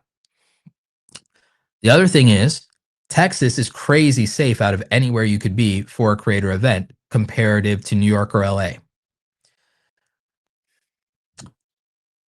People from every one of the major platforms, Facebook, TikTok, YouTube, Twitch, Discord, LinkedIn, are going to be attendees at Vid Summit, and many of them give presentations at Vid Summit. It is your opportunity, if you've ever wanted a direct contact and someone you can email, call, or text that works at the platform. If you want to build that relationship organically, this is the place where that could happen. And so for whatever amount of money you spend, ask yourself, would I pay that to have access to someone who works at these platforms when my account gets yanked or I have an issue? Would that have been worth it to? And the answer is paying one time for the rest of your life to have somebody that you know, that you've met in person, had lunch with, shook hands with, had a laugh with, had a drink with, that works at the platform and cares about your content and what happens to you. Having that one person be a DM, a call, a text away, an email away might be worth the cost of admission. Because if the worst thing should happen, you'd be happy to pay that price just to get your account back or get your issue resolved. So from that point of view, I think that that makes it completely worth it. If there's ever been an opportunity where you've wanted to meet your favorite creator in a place that's where it's gonna happen, it's gonna be comfortable with them, and they might film a little video with you or a selfie or something, this is the place that's going to happen the most if you wanted that to happen. Now, I don't think you should do that as a fan. I'm just saying creator to creator. If you're a creator who happens to also be a fan of someone, then this is the opportunity where you can kind of interact with them as somewhat of a peer without it being a thing where they're writing you off, because they at least understand that you're another creator. So this is the place where that person might feel the most comfortable to interact with you and feel like you're not going to set them up and do a gotcha because you're also a creator. So I would say that. Now, it's not cheap. It's not going to be cheap. The ticket's not going to be cheap. The flight's not going to be cheap. The hotel's not going to be cheap. It is an investment, but it's an investment that if you're from a knowledge standpoint and a relationship standpoint and an experience standpoint, that should benefit you for the rest of your career, or at least for the rest of another year, another 12 months. So when I do something, I'm like, and what did that cost me if I use that experience and benefit over the next 12 months? What did that really cost me? So I divide that cost and go, oh, well, that basically cost me $10 a day or $30 a day for the rest of the year to have this ability or this relationship for the rest of the year. I go, oh, totally worth it. So that's how I think about it. Right? So from that point of view, for me, it's always going to be a big yes, because my goal, and even the goal for my video about this subject, is here's how you make Vid Summit worth the money, especially if you've never been. So my goal is to make Vid Summit worth the money for anybody who goes, whether it's because they watch my video or whether because they interact with me. I'm one of the speakers that talks to everybody in the hall to the point where I lose my voice a lot of times and I get burnt out because I'm an introvert. I sit, like I said, after my speaking session is over, I do another hour-long Q&A right there in the hall from every one of my speaking sessions. I make events worthwhile for people. People say, Roberto, and I'm not saying this to brag, they go, Roberto, you were worth the cost of admission, because I went out of my way. I went out of my way and I do the conversations in the hall and do the Q&As. I interact with people who are in my Awesome Creator Academy Pro group. When we go to these events, I organize a group meetup so that people who normally would be alone at events, it's like, hey, your fellow Academy members are here. Why don't you guys go off and do stuff together or organize together? Or hey, buddy system, or hey, go, like, you guys hit it off in the academy, great. You can meet in person now. You can hang out for the conference. So we have people that just don't have to be alone at conferences. And in general, a new thing I'm looking at doing is even for people who are not in my Academy Pro group, I'm looking at ways to organize groups of people for events and social interactions at conferences who normally are more introverted like me, wouldn't have a way to meet people or a way to break the ice. Primary example, even though I'm a speaker at the event, I'm starting something at the events where it's like, hey, I go running and I like running and I'm working out. I've lost, for those of you who've seen me, you see all the weight I've lost. You see, like, hey, I'm down multiple pounds over to like, I've been working out for like about 100 days now. Those of you who've been following my Instagram and Facebook, I've been working out for 100 days straight, doing craziness, 100 push-ups, 100 sit-ups, 100 squats, 10K steps every single day, and then weights 3 to 5 times a week. And it's been great for me. Slacked off a little bit while I was in Japan, but I did as best as I could, right? And it worked out. The gains are there, but also washboard abs are back. We just got a little bit for the last little bit of lower belly fat. But I'm down to like little under 14% body fat now. I'm down about from the time I started, I think I'm down like 12 or 14 pounds from the time I started. I'm down for the year by like a considerable amount. I'm down from my heaviest from 2 years ago or 2.5 years ago. My heaviest I was at was like 162, 164, something like that. My weight around this time last year or Vid Summit last year was like 155, and now as of this morning I'm 136. So like I've like lost like, and when I started doing this I think I was 152. So like I've lost somewhere between like 14 or 16 pounds. I've been mostly keeping it off. I did that in 100 days. And I'm still going to keep going because it was 12 weeks and my goal was 12% body fat in 12 weeks. And I like am shy of that goal. But my real goal was to get to a level of being leaner than I was in 2018, definitely less than I was last year, and to also get stronger, more fit, get my energy and stamina back, and to also be able to do military PT for a 40-year-old man. And now I can do military PT for a 25-year-old man. I can't meet the great requirements. I can meet the bare minimum requirements for a 25-year-old, but that's still crushing it. I can crush the requirements for a 30-year-old, and I can exceed the requirements for a 40-year-old. So like Berto's combat ready, right? And I say this to say my thing for Vid Summit this year, if you go to Vid Summit, is I'm going to do Creator Run Club. We're going to meet at like 6:30. We're going to start running at 7. We're only going to do a 2-mile loop. So that should not take the worst runner 30 minutes. We'll be done by 7:30 for sure, between meeting up, stretching, warm up, and that'll give everybody time to shower and get out to the first speaker's presentation in the morning, because I think the first speaker speaks at like 8:30. So like we're going to meet at 6:30 and you should be done. I should have everybody done running no later than 7:20, 7:30. Should be able to shower, get something to eat, and then get back to the conference. But we're gonna run in the morning. Like that's a social event where if people meet up for Creator Run Club in the morning, then they have a reason to be around people and to introduce themselves and ask them, hey, do you normally run? Or hey, I'm not very fast, wherever. Do you mind if I keep pace with you? Or hey, like what's your workout like? Or hey, I like your running shoes, what are you wearing? Like, so there's easy icebreakers, and it gives me a way to meet people and introduce people to each other. So like if we all run in the morning, that's a social event that even without people being in my Academy Pro group, there's like a reason for people to meet up, hang out, and then have people to interact with at the conference, and not have to be a wallflower, not have to feel super alone at the conference, and have some new friends to hang out with without them having to manifest that organically on their own. I can facilitate that. So my thing is, at events, can I create opportunities for people who would normally be flying solo to now have a group of friends for the weekend? And that could turn into more. So that's kind of like one of my plans for Vid Summit and making it worth people's while is, well, what if I facilitate you meeting new people? That could make your conference go from being, I wasted my money, to, oh, thank God I came here, right?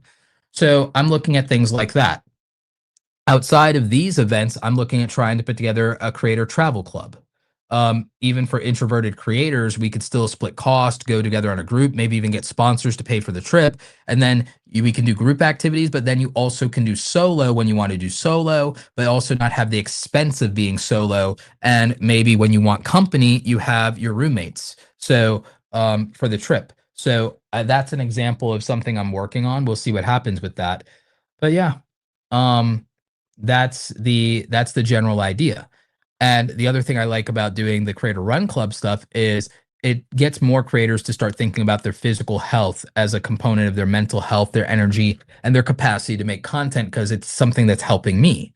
And I also feel much more confident on camera knowing that, hey, you guys can see the difference on these live streams. You can see the difference between me having 20 less pounds on me, 20, 25 less pounds. You can see it in my face. You can see it in my energy. You can see it in you can hear it in my voice. It's like, it's very nice. So, there is a benefit and a value to it. Ariel says, "Hey Roberto, do you think a channel is still salvageable, or have already confused, contaminated the audience enough that bear off starting a brand new channel?" It depends on what you have going on with that. A lot of people, they don't finish where they start. Mr. Beast did gaming before he did what he's currently doing. So I've seen people pivot. A good friend of mine, Kimberlea, she was the queen of pop sockets. She did tech accessories, beauty, fashion, variety, and then she was the queen of pop sockets. And now her channel is true crime, and now she's the queen of true crime. And now she has a true crime network with her new husband, and they're crushing it. She just had another child. They're absolutely killing it. She's tearing up the podcast chart. She just launched a network, and her YouTube channel went through like 3 or 5 evolutions before she settled on being a true crime channel. It's possible. Now, for some things, it's just easier to start another channel. And right now, starting another channel is very fast to do. So that's something you can think of. Matt Miller's PC says, yes, I have a friend group like that for CES. It would be great to have one for Bison. Okay, cool. VidCon. Yeah, VidCon and for Vid Summit. Yep. So definitely. Awesome idea to run as a group, Roberto. Yeah, no, it's I get my best running times when I run as a group instead of solo. Jay Talks Crypto says, what do you think about news reactions for a finance channel? Oh, it does extremely well. Jay Talks Crypto, it does extremely well. I'll give you a primary example. One of my former students that during the pandemic was Steve Ram. So Steve Ram was a real estate guy, and he is crushing it. He does news reactions. It was live streams at one point for finance and for the stock market, and also for any financial news that comes from Washington's policies or the White House, because he used to do stimulus content. And I was like, okay, stimulus content is going to run out sometime, and so is stimulus.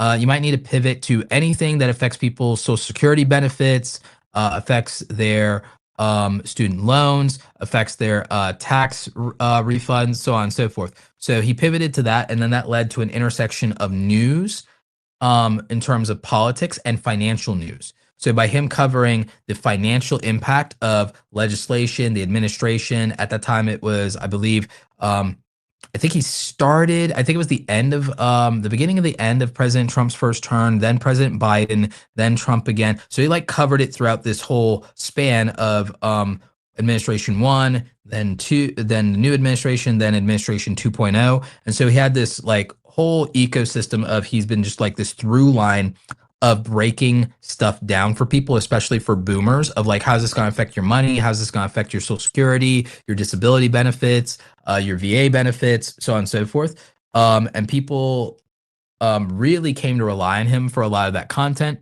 And so I think there is an opportunity in reactions to financial news, but tying it to broader things like that. Or some people did it with societal themes. Anton Daniels does finance and social commentary and entrepreneurship type reaction videos, meaning he's reacting to something through the lens of an entrepreneur.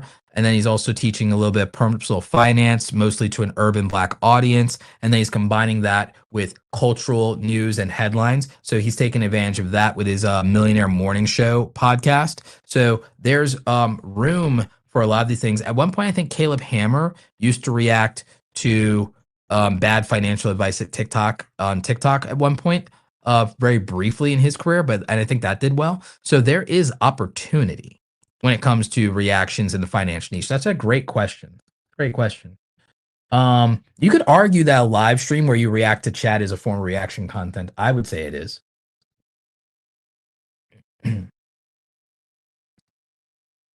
Yep. No, appreciate all the compliments on the fitness and the workouts. Like, if you guys have not been following my Instagram, I actually did as a highlight, kind of tracking some of the days of my journey. There were days I obviously didn't post, but I did some highlights to kind of capture the progress. And I'm about to do like kind of a before and after type thing at some point on my vlog channel when I'm launching my vlog channel here toward the end of the summer.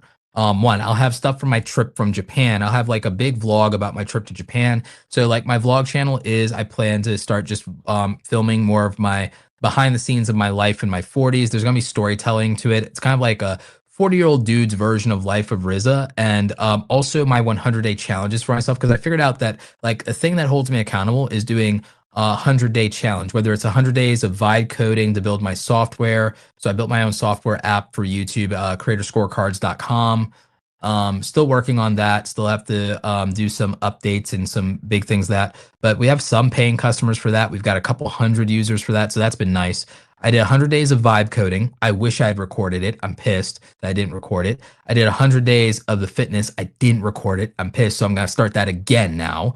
And then because it'll get me to my next goal, my next fitness goal.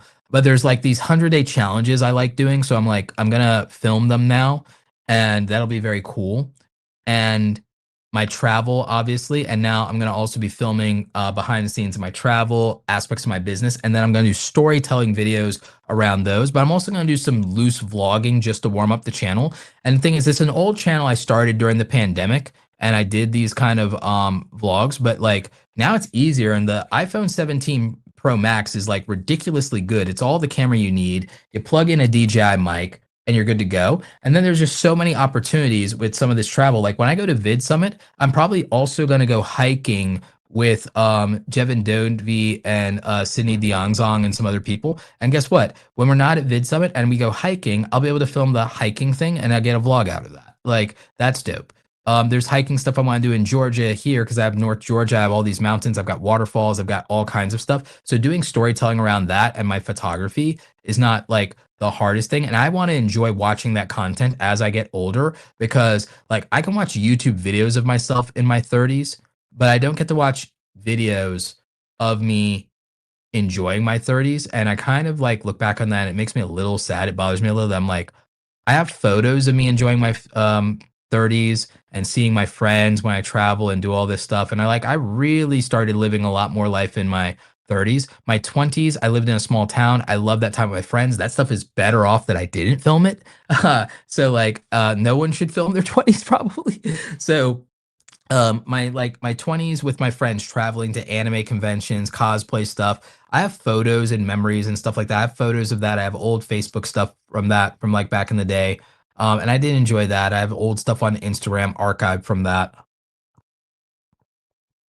But very little video, no kind of home movies or anything like that. And I see all these young people today that have these videos where they documented their life. They documented going to college and their experiences in college, and and I love that content. I've coached a lot of lifestyle creators, believe it or not. So I coach a lot of vloggers and lifestyle creators sometimes. I have like kind of I used to do some vlogging back in the day, by the way. A lot of you might remember things like my Creative Thoughts series or my Dear Entrepreneur series. I actually did do vlogging for quite a while. I probably did at least 150 vlogs out of my like catalog of like 1,700 videos. Some of that stuff's still members only now. Some of that stuff I deleted or whatever, or I lost it. I did like 100 vlogs back in the day in my early career. And I look back and I'm like, I wish I had found a way to make like vlogs even just for myself. If I didn't post them to YouTube, maybe I should have just put them all on Facebook, right? Because I regret that there were all these adventures and things I had. And like, if they didn't make a good YouTube video that fit for my channel, I kind of don't have them, or I ended up deleting footage, or it's not or like I have to hunt for it in iCloud. And so there's all these things that I did. And I'm like, okay, maybe I have some photos somewhere of it, but it's like I regret that I don't have a way to watch those memories and hear from me what I thought about and what I felt at that time. And now that I'm in my 40s, I'm like, okay, I definitely want to capture that stuff and what I was thinking, what I was feeling, what I saw, what I experienced, and where I was, and especially with the travel stuff. So I really am excited about that. Just even for myself, if that channel never gets big, it's fine. I do think that there is a audience for someone wanting to watch um a cinematic storytelling vlog of like a 40-year-old dude that's introverted, because my version of that is not me traveling. When I travel the world, I don't travel it to go to big cities. I travel it to go to experiences where you would get a little bit more silence. Yes, I do the city thing because I stay somewhere safe or whatever, but it's like it'd be more, it's less, oh, and here's the nightlife of this place, and it's more like, oh, and here is this quiet cabin that I rented by the lake, or here's this tree house I rented to live in for a couple of days, or here is me hiking this hut to hut hike and like, living this minimal experience, or oh, here's me like staying with the monks at this temple. Like it's like I go and I do things more for silence than I would for like this buzzy nightlife experience. And again, that's a different in age and a different in temperament. And I think what you see is you see the life and times and adventures of extremely extroverted young people. You don't see someone exploring what does freedom and silence and peace look like. And I think there could be people who want to see that. I would want to see that. So I'm going to make it because I want to watch it when I'm like 50. Like, so that's kind of like something I'm looking at. But I think my point with all of that was not just to hype up this vlog, which the channel is at Roberto Blake 2, as in TOO, not the number two. It's kind of a pun. That's Roberto Blake 2. So at two as in also TOO. Um, so that content's going to be coming out this year. I think the reason I brought that up is I think that more people should look at how they want to document their life and their channel. I wanted to bring up that I've experimented with a lot more content than people think I have, because I've been on YouTube longer than people think I have. And I've done vlogs, I've done reaction content, I have done tutorials in software, which I think is obvious that that's how I launched my YouTube channel. I've done product reviews, I've done reactions, I've done commentary, I've done rants. So I've done a larger variety of content over the years than most people realize that I have, and that's okay. I don't expect everyone to know my whole back catalog, but it's interesting because it makes me think about the evolution of YouTubers. I brought this up because my friend Kimberlea changed her channel 5 times and before she found the most successful version of her channel. And I've seen so many creators go on that journey. I've seen so many creators start as one type of channel, one type of content, one type of audience, and pivot into something else. But I also think there's value in starting and spinning off another channel, because I regret that I never consistently spun off and took a vlog channel seriously, because now I'm sad that I don't get to watch some of the things I would want to watch. I'd want to watch like my trip to Canada. I'd want to watch what it was like hanging out with my friend Kayla Gallagher and going to the Toronto YouTube space. YouTube spaces don't exist anymore.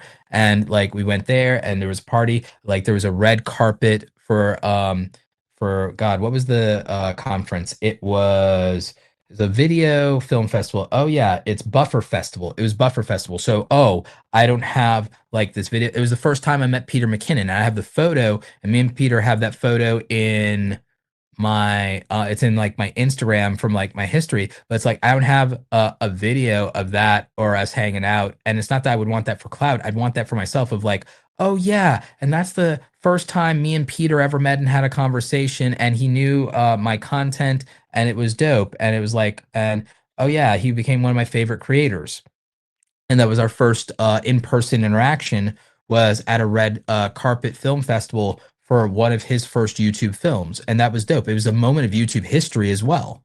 So like, oh, that's dope. I would have liked to like see that.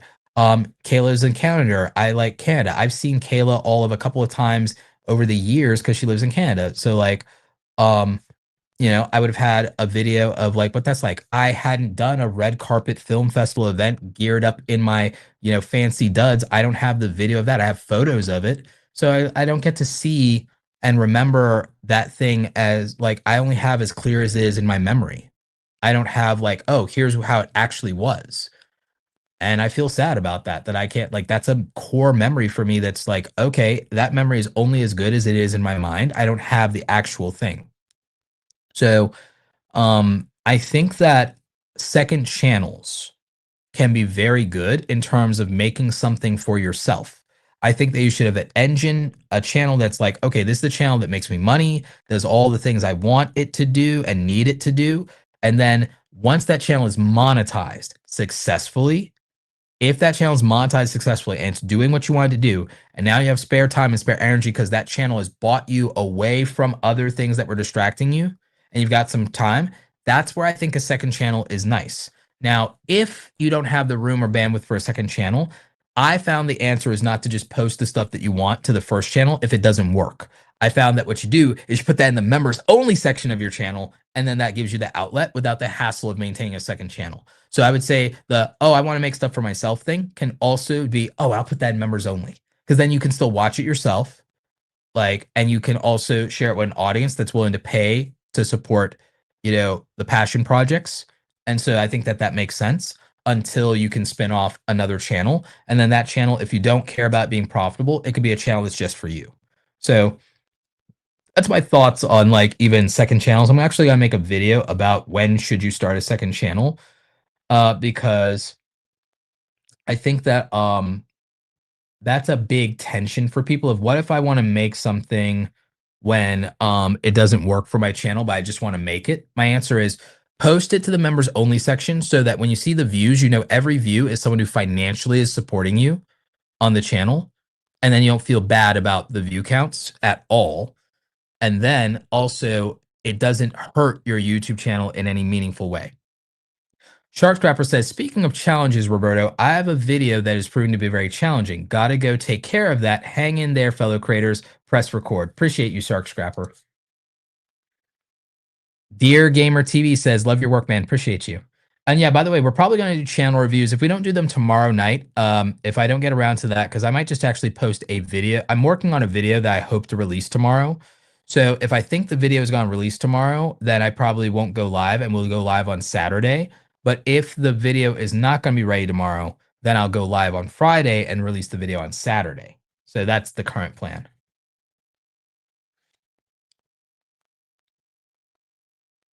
Cake Pop Player says, true, no one should film in their 20s, but I got to keep it up, not deleting, no regrets. All right, yeah, no, I appreciate that.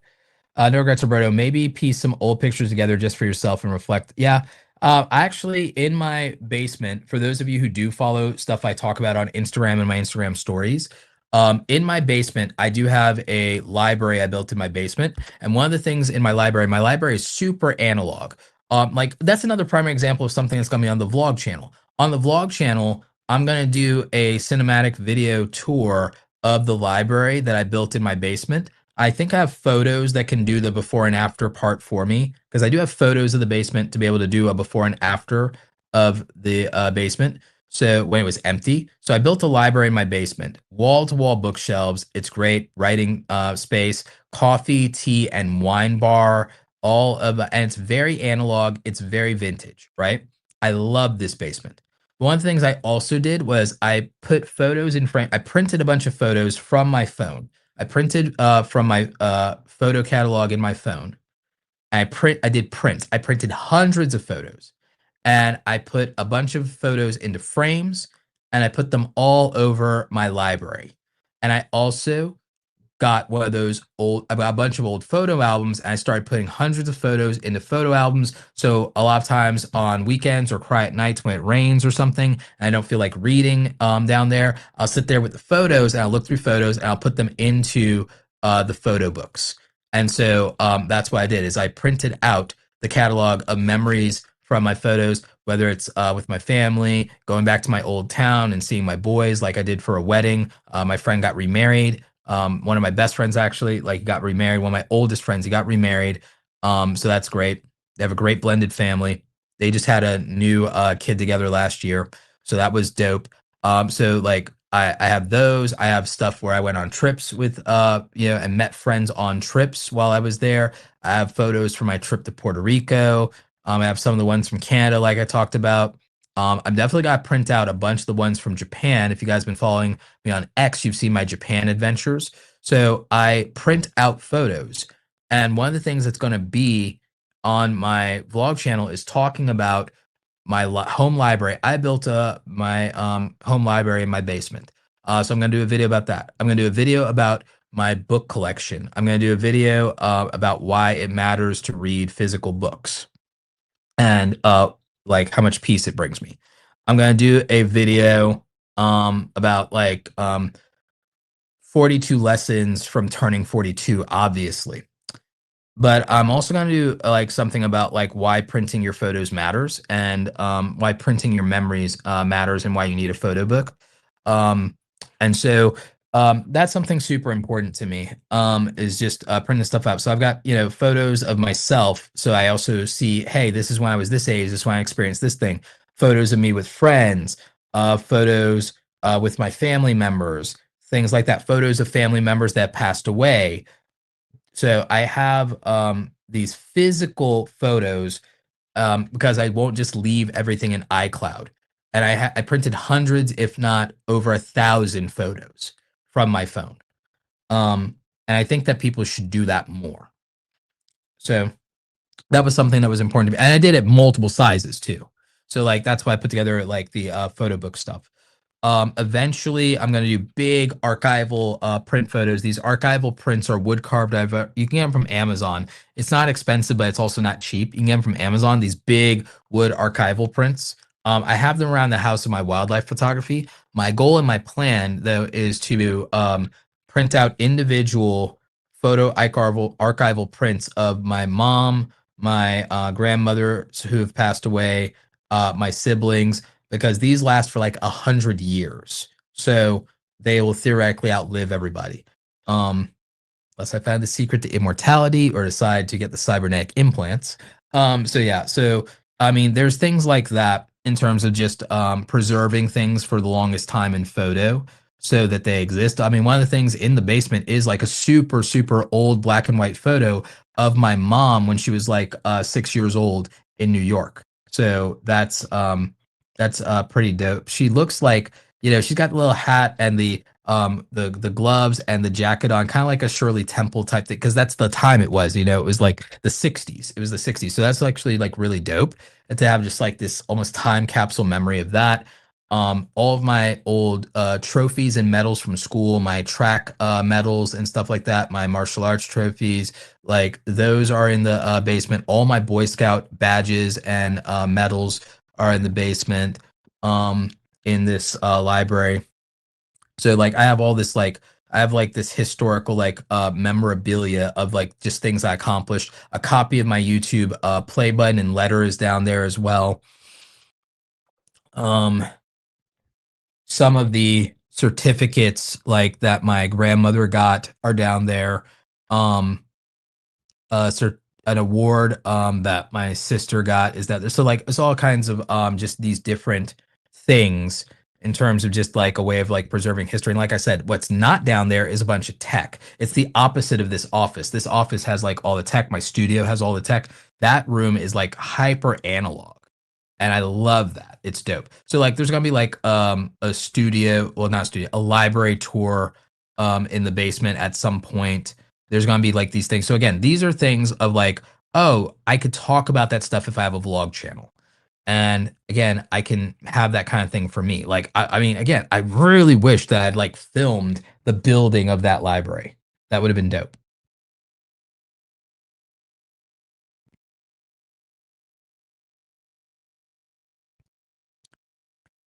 Sapphire says, I've known you through Google Plus. Your YouTube videos were so different than these days. We were in some of the same graphic design groups. Yeah, no, I remember that. Like those were interesting times back with Stephen Looney and all the rest. You know, like it was Stephen Looney back then, back when Karen Cabot was doing graphic design stuff after RISD instead of the puzzle stuff she does now. She's crushing it. She's great. Stephen Looney. Who else? It was Stephen Looney. It was Patterson. Karen Cabot. Who else was back then? It was another guy. Spacing on his name. Bald guy, very funny guy, great smile. And I'm forgetting his name, but like, yeah, there was a like bunch of us back then. Oh, we got OBZ. The OBZ. What's up, man? Appreciate you. If you're at Vid Summit, let's do something at OBZ. Let's see. Unfortunately, the 90s didn't have that tech accessible and affordable like we do. I mean, some people made home movies. It wasn't super accessible. There was camcorders. Some people had that. There was some camcorder stuff and footage on VHS from when I was a very, very little kid. I think we still have some VHS of that stuff buried somewhere. And so I've been meaning to convert it to digital. In fact, I've been meaning to convert the VHS archive to all digital, and I've been wanting to even like when I make a vlog video, when I do it, I can make a vlog about that and about like just preserving like old media and memories. So there's something to that maybe. Or about living an analog life. Like I'm a digital boy trying to live an analog life. I don't know what to tell you. So the manifesting generator says, can you help with an AI music channel? My channel got monetized in June, but then got demonetized last week. My content is not AI slop. I put a lot of work, thought, and intention into it. Yeah, I don't have a problem with AI music channels. I think you are going to need to analyze your appeal posture. And the big thing is if you ever get demonetized for any reason, it's all about your appeal posture and notifying Team YouTube and reaching out and then making sure that you're documenting the process by which you made your videos for the appeal, because it may not be obvious to a reviewer, even a human reviewer watching a YouTube channel. You have to remember, a human reviewer doesn't mean a human reviewer in the LA offices of YouTube. A human reviewer could be a remote worker in a call center type situation over in the Philippines or Indonesia or something like that, similar to what Microsoft does. The 10,000 people they have that do this kind of thing, the 10,000 plus people they have, a lot of that is outsourced remote work. So it could be people in the Philippines, could be people in Indonesia, could be people in Chiang Mai. They may not have the awareness, like cultural context. They may be reading a little piece of paper or script and saying yes, no, and checking things off. So the best thing you can do is in your appeal posture is document the process for which you make your videos, and then they can go off of that, and then that might help you. Again, I don't have a problem really with AI content. Not all AI content is slop. Humans make a lot of slop too, and always have. 88% of YouTube videos never get 1,000 views. A lot of it's slop. And AI music isn't always bad. I've seen a lot of AI music channels that are actually very good. I've seen a lot of AI animation get very, very good when there's storytelling and things behind it. I saw something the other day. I'm a massive Game of Thrones fan. The other day, I saw a video someone did about Robert's Rebellion, and there were so many comments that say, "Hey, I don't like AI slop, but I love this," or okay, this is not AI slop. This is what AI is for. Because there were so many of us that were so angry and are still angry about Game of Thrones season 8. I love me House of the Dragon. I love A Night of the Seven Kingdoms. Love it to death. And I love the first 5 seasons of Game of Thrones. But season 8 was atrocious, and us fans have never forgiven and never forgotten. The North remembers, and so do we. And therefore, there is a massive amount of fans on YouTube. I bring this up because it's a YouTube thing. There's a massive amount of fans on YouTube who have done their own storytelling to correct what they feel are the mistakes that the showrunners made in season 6, season 7, and especially season 8 and that ending. And they also have even done stuff that kind of would be the prequels to it. And the fans have done this as a community. And they've been able to do things that other fans really appreciate because they have a love of the story. They have a love of what Game of Thrones is, and they have a love of the books. So a lot of the book fans and a lot of even the show only fans who were really adamant about how the show, they only watch the show. They only are fans of the show. And they didn't read the books for whatever reason. But they still weren't happy with season 8 or season 7 or season 6. And so they show up for a lot of these AI content creators in the Game of Thrones community. And I'm one of the people who shows up and watch these things because we can see and feel the love and storytelling for the characters and how the stuff is done. And we don't feel like it's slop because we feel like what was really slop was season 8 and that freaking ending. We feel like season 8 of Game of Thrones was human slop at its peak. And so the fans making their own alternative and using AI because they don't have budget, a lot of us just appreciate that because it's like, oh, this is for the real fans. And so you have situations like that. So I'm sympathetic to quite a few people who are AI content creators because not everything is AI slop. Sometimes human beings make slop. We got a bunch of corporate slop that comes out on TV and in the theater. We got corporate slop coming out of its ears sometimes. Anybody who's a big fan of Tolkien knows that Amazon and Rings of Power is corporate slop. It's Hollywood slop. And like, I'd rather just have a authentic Tolkien fan make something with the AI than sit through that. It's just, I tried it, I gave it a chance, and it did nothing but disappoint me. I can only ever hate watch it, right? And so sometimes you're gonna see a rise as AI gets better of fans who reimagine franchises that disappointed them, that broke their heart, that let them down. And I don't think it's the worst thing in the universe. It doesn't bother me that much if I'm being honest. So I'm sympathetic to some channels that do AI content and do put effort behind it and make something really cool and make something for fans that might, feel they have nowhere else to go or are disappointed or that the corporations will like never listen to them. Like, so like they have, I'd rather, all right, so if there's a creator that'll listen to you and will, you know, take things well, like, a lot of people would rather that than a corporation that never listens, doesn't respect its fan base, doesn't respect its source material, doesn't respect its audience. And that's a challenging thing. And so now there's a way to do something about it. You don't need to raise a bunch of money to do something about it anymore. And I think that's kind of cool, if I'm being very honest. So I don't have a problem with it. You guys know that my content is the most human content you can make because I mostly live stream. I film live events in person. I film things in a studio and so on and so forth. So like my content, extremely human. My AI workflow is just clean up audio, cut out silences. Maybe it'll generate a graphic or two or a thumbnail. But like other than that, like even my thumbnails when I use AI, I did all the photography and so I had to do all the photography and then I do the art direction. I only use my own photos for the most part, unless someone sends me a photo because we're like in a video together or something. So like even when I use AI, I'm only augmenting a human thing that I already own and then putting it through the AI for at least for my main channel content. That's like how I do it. So my stuff is AI workflows. I don't use scripts anyway, so I don't use AI to do my scripts. Any AI that I use for research, it's not research on a topic that I know so much as I use AI to debate me on a topic I know, and then that's how I kind of formulate my opinions. Is I use AI to debate me. I don't use it to research a topic I know. I use it to debate me on a topic I know. I use AI to do calculations when I need certain numbers or data points, or I'll use AI to when I want to do research. I'll use it to say, I need to find a link to an article that I heard about this, or I need to find a source for this data point or this information. And then I'll find a real website. And all it's doing is pointing me to a real website. It's just a faster version of Google for me. So, like, that's how I use it. I just use it for productivity.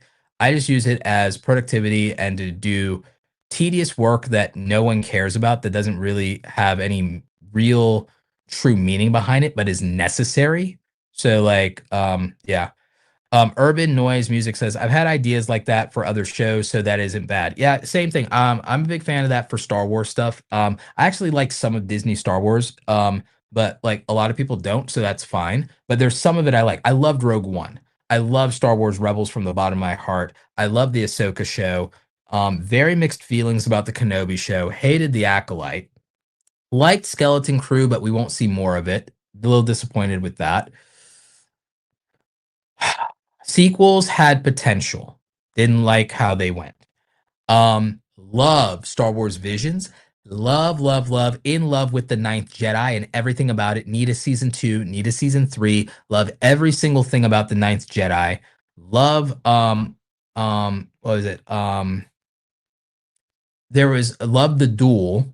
Loved a lot of Star Wars Visions. Love the mall show. Obviously, Clone Wars. Absolutely love the mall show. So there's things I like about Disney Star Wars, but I know not everyone does. And so there are fans that are making stuff with AI that lets them tell stories. I love watching, by the way, the people who do the AI content that have been doing things where they kind of animate the Star Wars Marvel comics and the Dark Horse comics, especially the Dark Empire stuff. I love that. I love what I've seen people do with AI with doing retellings of Heir to the Empire and making their own Heir to the Empire movie from the original sequel trilogy in the books. The original sequel trilogy in the books was Timothy Zahn's Heir to the Empire series. Timothy Zahn's a great sci-fi writer. I think he's great. Peter David's great. There's so many. Orson Scott Card. But Timothy Zahn is one of the best Star Wars writers to ever grace Lucas Story Group, and basically invented the character of Grand Admiral Thrawn. And his Heir to the Empire books are legendary. And there have been a lot of AI content creators who've created that and basically turned it into a series and eventually planned for it to be a film. So I love seeing things like that. I think things like that are genuinely good for communities that feel disappointed with a franchise that they love. So yeah.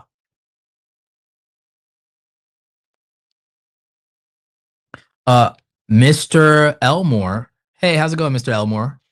Says I'm gonna turn my phone the other direction and bye shorts. Long form is the main game. Anyways, I feel bad for everyone grinding for watch time. Hang tough, you can get there. Appreciate the positivity. And yeah, I think that people need to look at the potential bright side.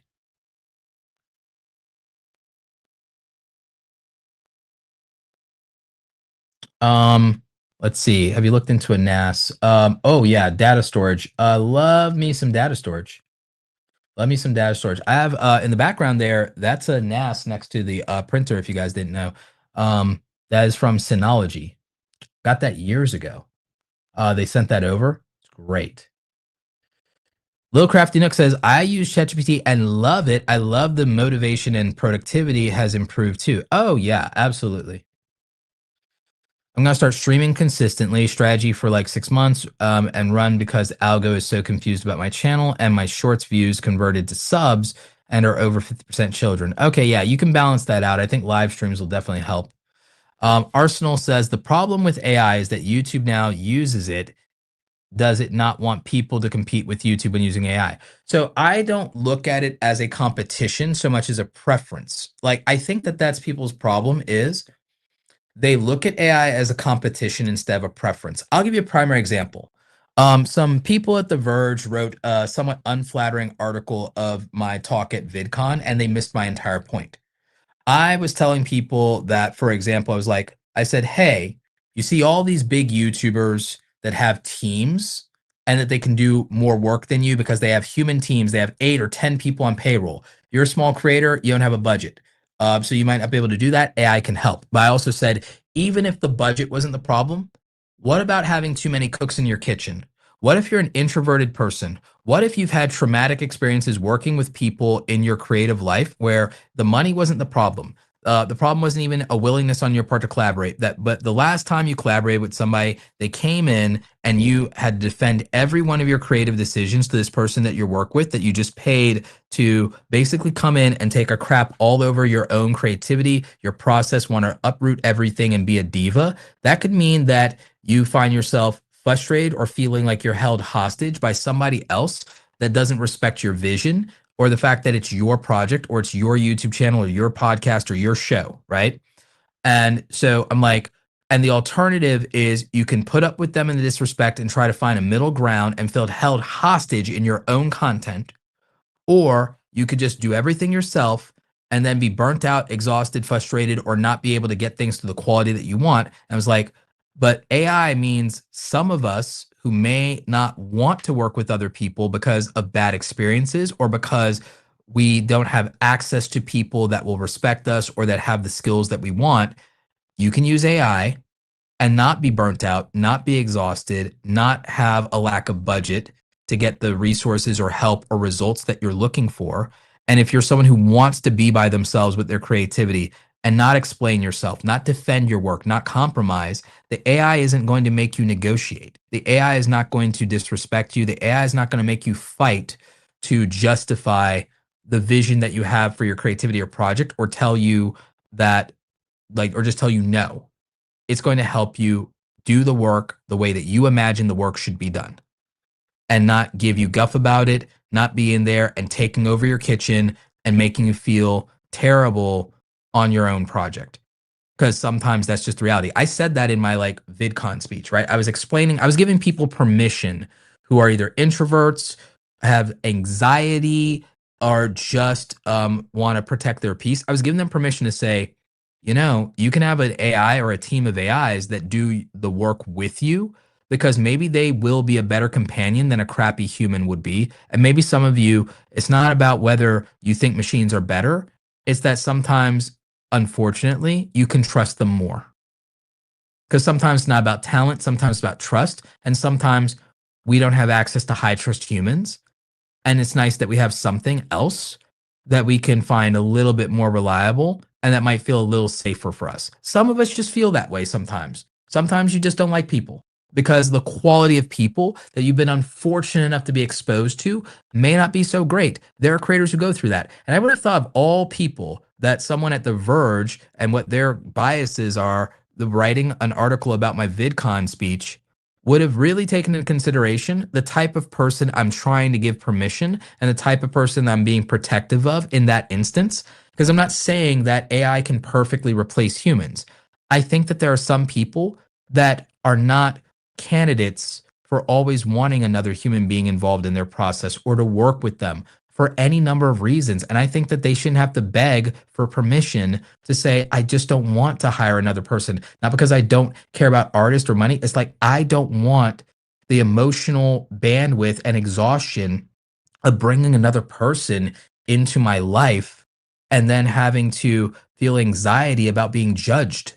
That's just how people feel sometimes, is if you've never been supported in your art or creativity by your friends or family or parents, do you realize how hard it is to feel that from a stranger and to trust somebody with that? Do you realize the sheer amount of trust it takes? A lot of you do. You're creators. You know this. Trusting somebody with your voice, trusting someone with your work, trusting someone with your baby in terms of your creative project. That's hard. And someone doesn't want to do that, but they need to get further sometimes. And guess what? It's just easier to give it to a machine, because you don't have to have all this anxiety about all the ways you can be betrayed or disrespected or judged or hurt or rejected. That's the big thing. So if you have rejection sensitivity, this is the easier path to navigating your creative work. And that's a reality for a lot of creative people. A lot of us are very sensitive to these things. So yeah, we'd rather work with a machine. I'm just being very real. And guess what? And that doesn't mean you don't support other artists or you don't care about them. But just because you care about and support other artists doesn't always mean you want to have a working relationship with them. Because you respect somebody and be like, oh my God, they'd be a nightmare to work with, though. You can respect someone and support them or want them to do well and be like, but I don't want to pay the money to be locked in a room with them for 8 hours a day. I do not want that experience. I do not value that. I do not want that. You could, and that's okay, right? It's more than okay. You don't have to apologize for it. But they make us do this performance. They make us do this performance to show some allegiance to humanity, as if humanity doesn't have its flaws. And to say, oh yeah, humans will always be better than the machine. It's a preference that people are allowed to have. Some people are allowed to have the preference. From my point of view, it's not about competing with machines. It's about there's someone out there who has a preference, and their preference is, I prefer this type of human, and if you're not that, give me the machine. And that should be okay. You should be allowed to have that preference and not have to be hyper judged for having that preference. You should be able to have the preference of, I want to be alone, or I want to work with this type of person and only this type of person, or I would rather work with a machine. And any of those options should be okay and should be valid. But I think there's so much fear of, oh, and this is going to replace me, or everyone's going to do this, or that people think the only motive for using AI is a profit motive or not wanting to spend money on a human being. And I'm telling you, for a non-trivial amount of people and situations. It's not about not wanting to spend money on a human being. It's not wanting to spend time with a human being, a certain type of a human being that you otherwise like feel held ransom by because the experience is that bad for you.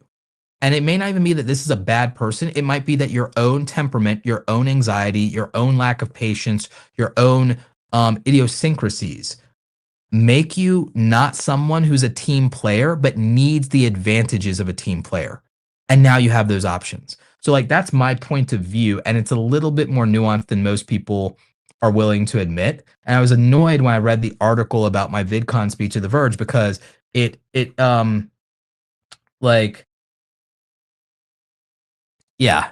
Yeah, JP schooled the people. But like it annoyed me because of all people, I would think a writer would have some more sympathy and empathy for the idea of a very anxious or neurotic or introverted person that needs help but doesn't always trust that people will give them the experience that makes asking for that help worthwhile and maybe reluctant or hesitant to ask for help, hire help, even if it doesn't cost money. There's some people that you would not work with, even if it was for free.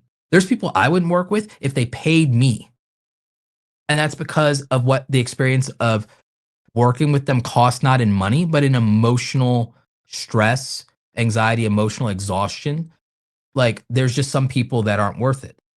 And it doesn't matter that they, oh, but they're a human. I think that preference, I think that say, do a default preference for human beings is valid, but I don't think it should be blanketed or expected for everybody. I don't think everybody should say I prefer a human because that's not authentic. I don't think some people do. And I think that they shouldn't feel shamed for saying they don't prefer to work with a human because again, what experience did they go through that makes them feel that way? What customer service? Do you realize some people's customer service experiences lately, the last couple of years have been so bad that they're like, yeah, give me the machine, give me the automated system. No, no, no, no. Give me the automated system. That it's gotten that bad. Have you guys not even in person gone to somewhere and then be like, damn, I can't wait till this is a robot. And again, you don't have to feel bad because I'll accept that. I say that's valid. If you had an experience that's so bad that you said, give me the robot, I think that that's fine. I think the indictment is people should do better. And I think that if people are worried about being replaced by AI, ask yourself, why is that? Is it because the machine is so much better, faster, or cheaper? Or is it because the human experience doesn't justify the extra effort of dealing with a human being? Because the thing is, I would, if it's the best human being in the world, then most people will pick the human being. But guess what? The experience is not going to be the best sometimes. Like, so a decent machine will always be better than a crappy human in terms of experience, politeness, thoughtfulness, remembering things you told it, knowing your preferences, knowing what you like, knowing what you're, think about these bloody algorithms know you better than your friends and family. Like, that's wild. It's true, though. It's also true. Like, hell, AI has been the best therapist I ever had. Like, straight up. So, like, all my other therapists were terrible and everything. They made me worse, not better, except for AI. Like, AI has been my fitness coach and instructor and has been helping me with my meal prep and helped me with a lot of my weight loss goals. Absolutely. Like, AI was fantastic for that. So, but it also didn't judge me when I had this. And there were things I wanted to personally communicate about how I was feeling about the weight loss journey. And I felt safe to do that with the AI companion. I felt safe to communicate things about like my self-esteem when it came to the weight loss or my frustration or whatever. In a way, I would have never trusted another human being with that. And again, there's something weird about that. I understand, and there's something, but it's becoming a thing, and we have to reconcile with it. We might have to regulate it, and I'm fine with that. I'm fine with us looking into the regulations around that stuff. But I'm saying this is valid and real because we do not have a high trust society or a high trust default setting to where we feel that we can have that level of vulnerability with people around us, and we need to question that, and we need to say, that's not necessarily our fault in terms of why we don't feel safe or comfortable. That's the people around us, and we need to figure out what that's going to look like. And we need to figure out recalibrating and even asking ourselves, are we somebody that someone can feel safe with? Are we somebody that people can trust at that level? Are we a high trust human being? Because again, even if you're not the most talented person in the world, I would never fire you if you're a high trust human being. If you're a high trust human being and an AI can 100% replace your job and it would be cheaper, I still wouldn't fire you. I would just move you into a different role because I can't replace a high trust human that easily. And I would want to retain, capture, and collect a high trust human. And I would figure out the talent deficit or move you to another place that suits your talents rather than let you out of my ecosystem and let you go to a competitor or somewhere else or on your own. I would rather have a high trust human on my team and by my side than have them out there, maybe even working to an opposite end from me or competing with me. I'd rather just retain them. I would just find a different role that makes sense, let the AI do its thing, or let them supervise it, or put them in charge of it, or something. But if I have chemistry with someone and have trust with someone, I'm not letting them go. I'll figure it out. So yeah, TL Mouse says you're 100% correct about companion of AI versus real person. Unless you find a person you can work with, same chemistry, it's hard to find someone who has that similar vision. That's why we scout. I 100% agree with this. 100% agree with this. I think that that's the thing. And I think also people don't take the patience and time that chemistry requires to build sometimes. Sometimes chemistry is lightning in a bottle. Other times it's something you build over time. You want people to support you who really, really see you and see your vision specifically when you're yes, absolutely. And so, yeah, I feel that. So, like, that's why I'm not as negative toward AI. I just think that we're thinking of it in the wrong way. Sometimes we're using it in the wrong way. There are bad uses of it. There's bad uses of everything. So I feel that. But I also think people are taking shortcuts. I think that there's a balance to be struck. Arsenal says, but YouTube nowadays does not like AI, but YouTube does not understand AI in a person's view. I think there are specific instances of AI that YouTube likes and doesn't like, and I think it's hard for them to like. YouTube's biggest problem has always been effective communication. I think we'll all agree to that. I think that we'll all agree that YouTube's improved how it communicates to creators, but it's always struggled with that. And I think that's hard for any company. And I think YouTube tries the hardest at it. I think Twitch is terrible at communicating very well and effective to creators when they try, with a few times that they try. Meta, I love that the CEO of Instagram tries very hard and to be upfront with people. I love his town halls. I love his Instagram reels. I love how open he is, and it seems like he's receptive. Zuckerberg, I don't really have a problem with him as a person. I like what I see from husband and father Zuckerberg, so like I don't have a harsh judgment there. But I don't think Facebook listens to its creators or its users, so it's like that's the annoying thing for me. But I think that Instagram's head, Mosseri, I think he's okay. I like him. I'm not the biggest fan of the Twitch CEO. I love Neil Mohan as YouTube CEO. So like my thing and why I bring this up is I think that platforms struggle to communicate effectively to creators. I think they struggle to listen to creators in a meaningful way a lot of times, but I think out of all of them, YouTube gets it right, or as close to right as anyone has. But the struggle is still real and there's room for improvement. YouTube clearly supports and likes AI, but they've gone too far in their war on AI slop. And maybe they'll amend that. Maybe they'll correct it. Maybe they'll walk some things back. Maybe not the whole thing. Maybe there'll be compromises. Maybe there'll be concessions. I would argue that on a concession on the shorts thing, I would like it to go down, the number to go down from 10 million a month to like 3 or 5 million. Sorry, not 10 million a month, excuse me. 10 million every 90 days. I'd like to see that become 5 million or 3 million every 90 days. And I'd be, okay, cool, that's fine. Again, I'm never going to hit those numbers. It doesn't affect me, but like for a lot of people, I think that'd be fine. But the war with AI slop, I feel like there's too much collateral damage. But I felt that way about things like the misinformation and COVID policy. I felt that way about the cursing policy. I felt that way about a lot of things. I don't like interventions like this. I accept the one that came from like the Viacom lawsuit. I accepted grudgingly COPPA because that came from the federal government, and I didn't like that either. It ruined a lot of family channels. I'm not the biggest fan of regulations, but I understand the need for them. AI might need some. I think it actually does. I'd like to write them to some degree, for better or worse. Like, I don't want any changes to Section 230. So like I understand this stuff has to be regulated, but that's like a big intervention that often goes too far, or they don't understand creators. So creators should be involved in the process. I think the war on AI slop goes too far, but I don't think it means YouTube's anti-AI.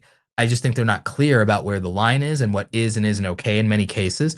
I think the inauthentic content policy, the three big definitions that they gave, I think that's somewhat helpful, but it's buried. It's buried. So it's not communicated effectively or very well for people to know what it is. They have to look to YouTubers to tell them what it is instead of YouTube as a company to tell them what it is. So I think that YouTube has just always struggled to reach creators and to explain its position and like what it does. Matt Miller says there's a lot of humans I don't like being around. Yep, that's a thing. Yep, YouTube uses AI daily, promotes AI generation tools. Saying it doesn't like AI is incorrect. I agree with this, Doug. But I also think that again, it's confusion that YouTube has sown on the part of creators of where they don't know where the line is. Beanie Draws, good to see you, man. So I'm curious, look at your new thumbnail and some of your new thumbnails. What would you say about blend of AI and Photoshop is? Because yours is definitely aren't full AI and look really good. It is a blend of, so the reason that mine are not fully AI or don't look like fully AI is because they're not. If I do stuff, people won't even be able to tell was it Photoshop or was it AI for the most part, or they'll think it is a little bit. They'll be like, oh, but they won't be sure. Meaning, if I put something in front of people, no one will bet their life that they know whether it's Photoshop or AI. No one will risk their life and go, oh, that's definitely this or that's definitely that, one way or the other.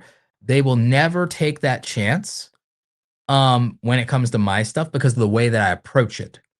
So number one, to make sure that my face is actually my face and that's me, I always do high quality photos myself, which you guys know about my collection. So it doesn't do any major changes to that. I keep high fidelity in terms of the facial parts. I prompt aspects of individual elements in retouching, which means that if there is a part of the generative parts, I do them piecemeal so that each part is crafted.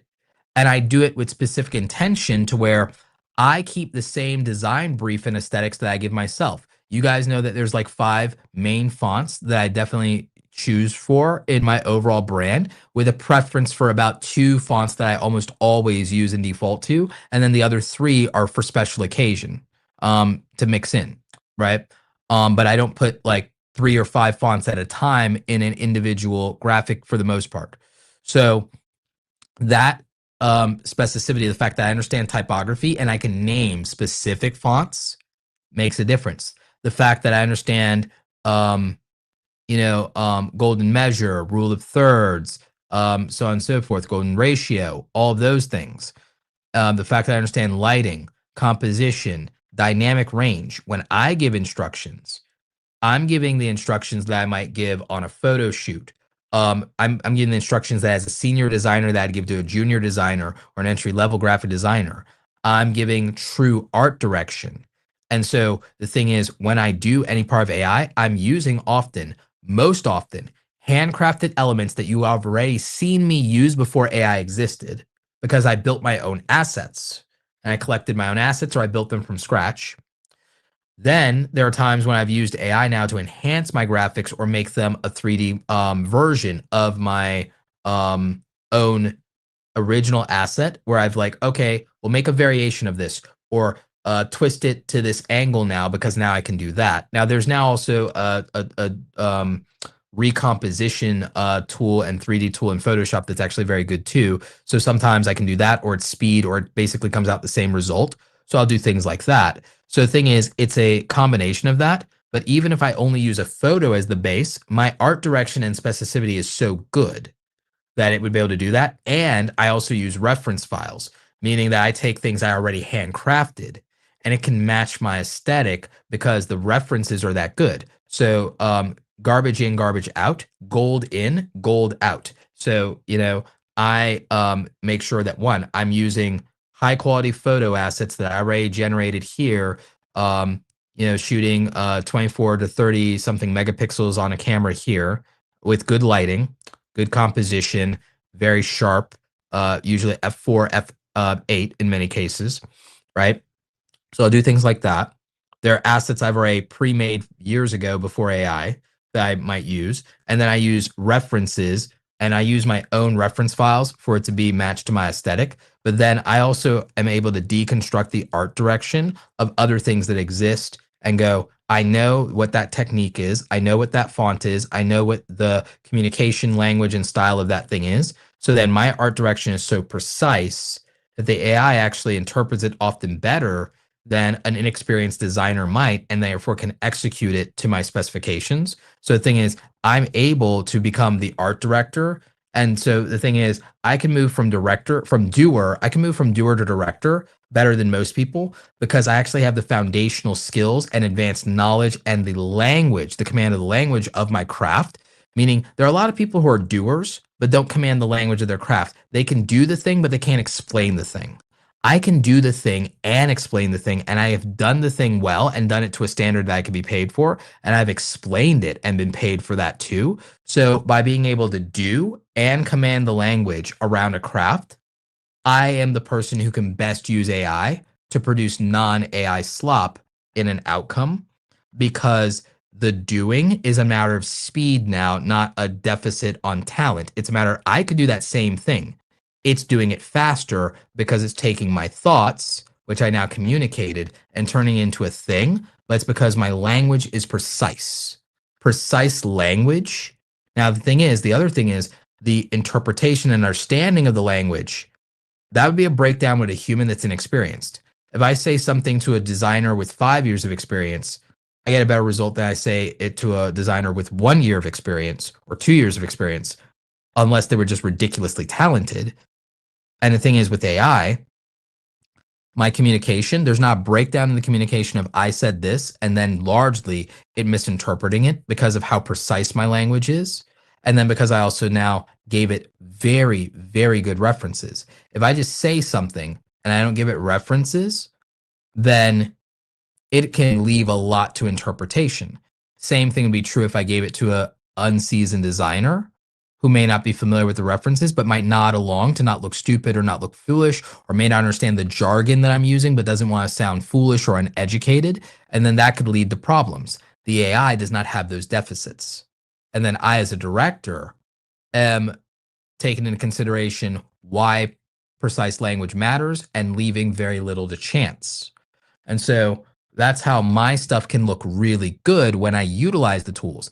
It's the same thing with when I vibe coded my software. My security posture is excellent because I know the phrase security posture. I know about SQL injection. I know about header obfuscation. I know about CSRF foraging. I know like enough of these things and these terms to be able to communicate things and say, well, we need an audit based on the best practices of these security protocols. And I need to pass this type of audit, and I need to pass this in an evaluation. I'm building the app as if I would want to sell it. So make sure we can pass a screening and audit from a prospective buyer that would scrutinize this. Hey, deal with this in the way that a senior engineer or systems architect or solutions architect would do the audit, and so on and so forth. So I can put the tool through its paces to then, when I vibe code something, I know the communication, I know the language. I just wasn't as good of a coder as other people, but I had the mind for the systems architecture. I can say, okay, I'm going to say when we set up this thing, I want to use ProtoSQL and I want to use it for these reasons, or why should we use that? Versus this, or so on and so forth. Or, okay, I want to use Supabase, but I want to do it because I want to use this specific feature of Supabase, or so on and so forth. So I know about the thing. I'm like, okay, we're going to use Node.js instead of Next.js for this reason because of this compatibility or this. Okay, I want to use this API versus this API. Most people who want to vibe code a tool don't have any developer knowledge. They've never done the work. They don't have any knowledge of web hosting. They don't know about DNS, they don't know about VPS, they don't know about load balancing, they don't know about persistence, browser caching, and so on and so forth. Localized storage in terms of in the browser for permissions, doing end-to-end encryption, portability, E2E, and things of that nature. So since I know the technical jargon and language of coding and of web development, in addition to UI and UX design and all these skills that I did before AI, when I communicate with the tool, I'm able to do it in such a way, in such a level to where my result is going to be wildly different from someone who doesn't have command of that language or the experience to do that thing even reasonably well or at all. And now I can use this thing that can 100x or 10x my speed or efficiency or fill in gaps where I have the knowledge of the thing, but not the skill to perform. So it, again, gives me the best ability to turn a thought I have into a thing, but the depth of my thought dictates the quality of the result. So the depth of my thought and the quality of my communication then dictates the quality of the result that I get. Most people don't think deeply about things enough, then they don't communicate them precisely, and therefore when they have an AI follow those directives, the results leave a lot to chance and the quality can be very hit or miss. But that's how I address it. That's why it works out differently for me. But also a lot of times the raw material that I'm giving the AI to work with is stronger than what a lot of people's is because they're asking it to conjure things out of thin air. I'm not doing that. I'm giving it a lot of ingredients and I'm giving it a very precise recipe and I'm giving a stated goal of what good looks like and tastes like. And then it just has to get there. That means it literally just has to follow my directions and use the resources and ingredients I provided it to get to the result that I already dictated. So I don't have to outsource my thinking to AI, which is what a lot of people's things do. I'm not even outsourcing the how should the result be or look to the AI. It's literally, no, you're just going to follow my directions. It's not different than if I gave someone a creative brief and I gave them a bunch of assets, it's the same result. The difference is instead of waiting 3 days to be disappointed, I'm waiting 3 minutes to get exactly what I wanted and expected or better. And so that's kind of how it works out for me. And that's my experience with AI, which is again why I don't hate it. Like that's why I don't hate it is I understand how to use it effectively, but I'm also not using it to stop working. I'm using it to work more effectively and not to work harder than is necessary to make something I want. Let me answer some of your questions, get some more of the chat here, and then I'll give you like a primary example of like how of something like really cool I'd like to do one of these days with like AI and why like I think it's a thing. Let's see. You need to figure out how we can have why I'm on YouTube. AI is not the answer. I mean, it's not an answer for you. It's not an answer for you. That's your preference. I'm allowed to have a preference that you don't like. That's the key to that's my entire point is it's not for you to decide that those of us are to say and get off social media. I don't necessarily and like sorry one day you'll be sorry for what you're saying. No, I won't. That's not for you to say. That's not for you to judge. That's not your call to make. I have the right, and so does everybody. Every human being has the right to set their own preferences and their own boundaries and say, I like this, not that. I have that right. Until a government decides I don't, in which case we'll have a problem, I have that right. And it's not for you to say. I don't have to get off social media. That's your preference. You don't like social media? Delete it out of your phone. That's your preference. I don't have to be in a room with people I don't want to be in a room with. I left corporate America for that reason. I don't have to work for a boss whose ethics I disagree with, and someone doesn't have to work for me if they disagree with my ethics. You don't want to use a software, you don't want to use Adobe because you hate the subscription model, you're free to use DaVinci. I'm free to keep paying for Adobe with my own hard-earned dollars and participate in capitalism in the way that I choose. I can use the software I want. I can use Adobe or TechSmith or whatever, any software I want. You don't have to like it. Those people who think Adobe is evil and hate their subscription model and will only use free or open source or whatever, they're welcome to do that. And I don't have to judge them for that or say, oh, well, you only use that because you're broke. Or, oh, you're going to regret it and you should just use this and you should pay for this. That's your budget. That's where you're at. I would do the same thing maybe if I didn't have the resources. But I also have the resources and then I say, okay, this is the tool that I like. This is the tool that I prefer. And these are the ways that I want to do it. I don't have to do it your way. So no, I'm not going to get off social media. I'm not going to regret what I'm saying. And if I do, that's my choice. I'm 42 years old. You think I didn't do things that I regret or whatever? But I also don't lament it and I don't ruminate over it and I don't dwell over it. And I'm glad I had those experiences because you live and you learn. And I'm not going to regret it. There's nothing I'm going to regret about using AI. And I don't regret using social media. And I don't regret any of like these software things I get and everything like that. What I regret more than anything is the people that, for whatever reason, I was stuck in a room with at any point in my life, because the worst things that ever happen to people usually are who they're stuck in a room with. Most people's problem is not a software or a tool that they use. It's one human being that was a very disappointing piece of crap that they were stuck in a room with at the wrong place at the wrong time. No AI will ever be as bad or as damaging as being in the wrong place at the wrong time with the wrong person. So you can be, and by the way, I am very team human, but not every human. I'm very team human, but not all humans, my friend. Not all humans. So no, I am not going to regret like using a machine or a tool creatively in any reasonable way. I've been drawing longer than a lot of people that are on social media have been alive. I was doing photography in a darkroom with those bloody cancer causing chemicals since I was 10 years old. Like, there may be a little bit of regret there because, like, who knows what that's going to do to your DNA or whatever. So it's like, or breathing that in, sheesh, you know? It's a miracle that nothing bad happened to me for all I know. Like, yeah, it's like we were doing things by manually, and those manual things, we had toxic chemicals we were breathing in doing those manual processes with the photochemicals that we now know cause cancer. So, ooh, but the art, the craft, and everything, and people were whining about going digital, and they hated these digital cameras too. And I was there for people whining about that and begging for the cancer-causing chemicals. So no, I'm not going to regret using AI. Most of the anti-AI stuff is propaganda, and what's not propaganda is a preference.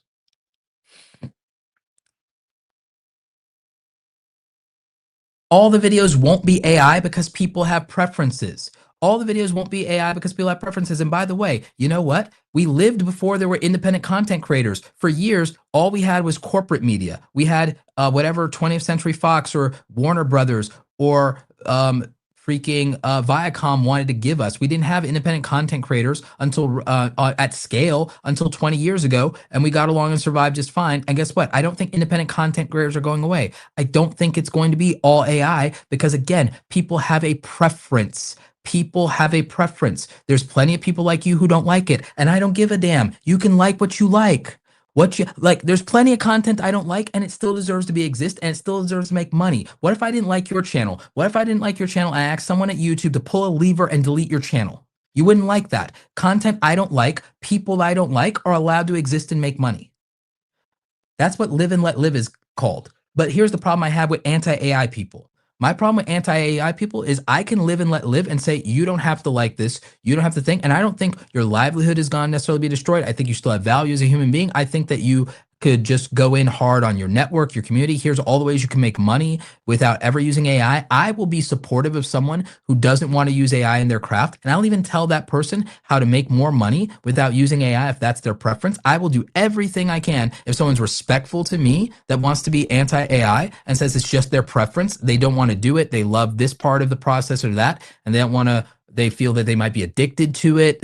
Like, I'll respect every one of those valid concerns as long as they don't try to propagandize me or virtue signal or guilt me and say, well, what about the water or this or that or any of the nonsense, any of the propaganda, any of the lies or any of the things that I don't accept. And then I'll say, okay, if that's your preference, and that's also the way you want to do things, let's look at protecting your income. Let's look at what that looks like without affecting anybody else or worry about legislation or any of that. Let's just look at how we use your network, your skills, your current resources, and just make you more money, protect your reputation, grow your reputation, make you the highest value commodity, build out your brand. Let's look at how you make you the bestest human we can make you and make you more money. And I'd be happy to work with somebody like that.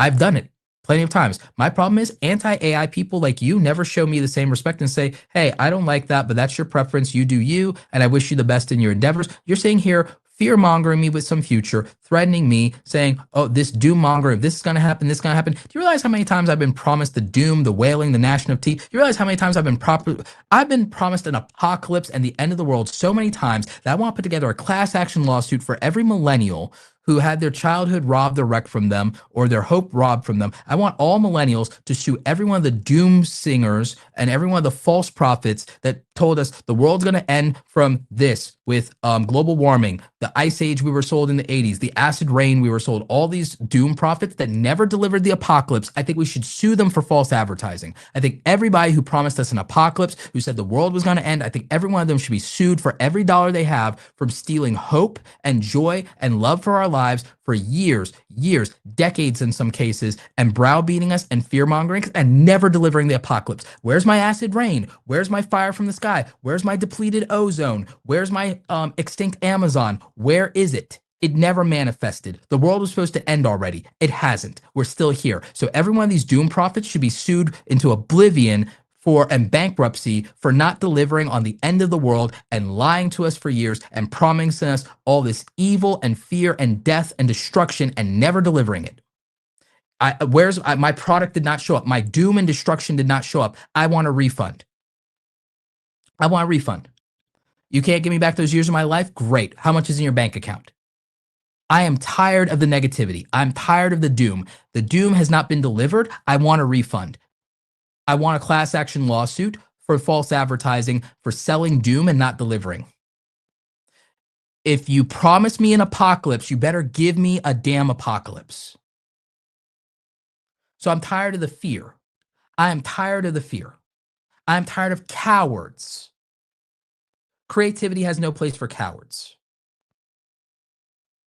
That's my stance. That's what I believe. Anti-AI people never show pro-AI people the same courtesy and respect and wishing them well and wishing them luck in their endeavors and playing the live and let live game. Never. And so the thing is, if people won't live and let live, then I'm not going to do it either. And we're going to have a zero-sum game. And here's the problem. You don't want a zero-sum game with me. You better hope we have positive sum games because you don't want one with me. If it's not positive sum game, you don't want to play with me because I'm the kind of person who'll do what it takes to win. So like, that's my stance on it. So like, no, I'm not going to believe for 1 minute that people are going to stop doing videos because I'm not going to stop doing videos and make all my stuff AI and make an AI clone of Roberto. You realize for me to make an AI clone of Roberto, there's a circumstance under which I would do it. If I became disabled, if I became disabled, then I would AI clone Roberto. And by the way, that's a valid use of the AI technology. Accessibility and people being able, when they're not able-bodied, to still be able to participate in content creation is a perfectly valid use of AI. And it's also going to be one of the best uses of the entire technology that we've ever seen.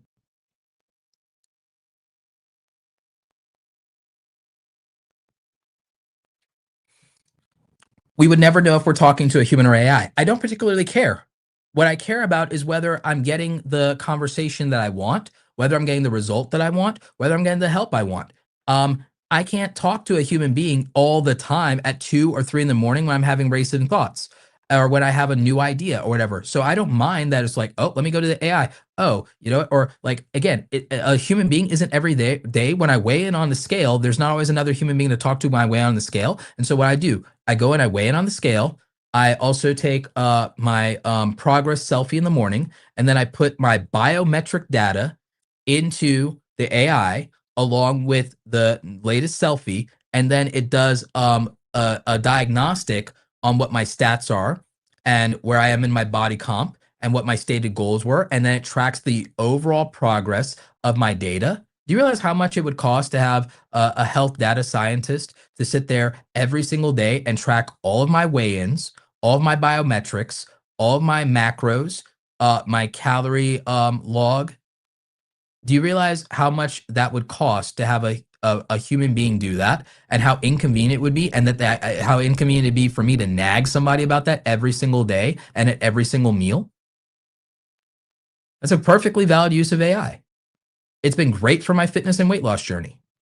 It's been fantastic.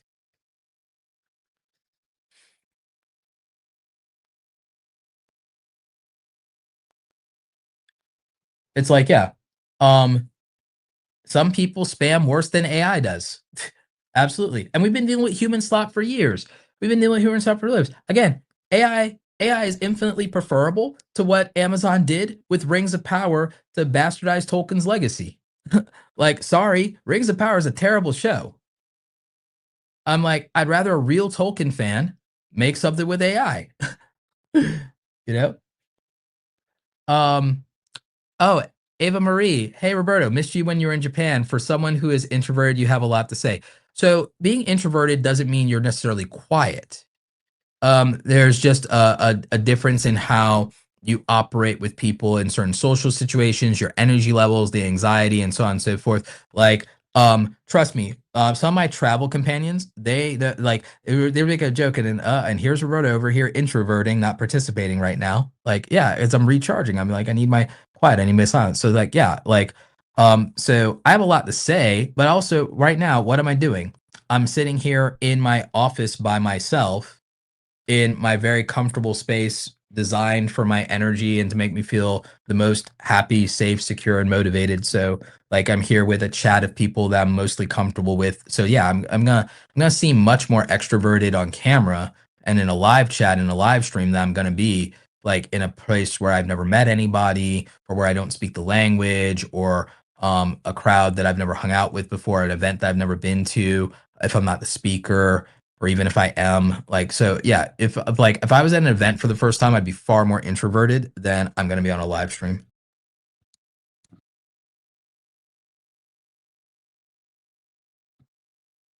Like again, I don't care if people want to use AI in the same way I don't care if people want to do reaction channels.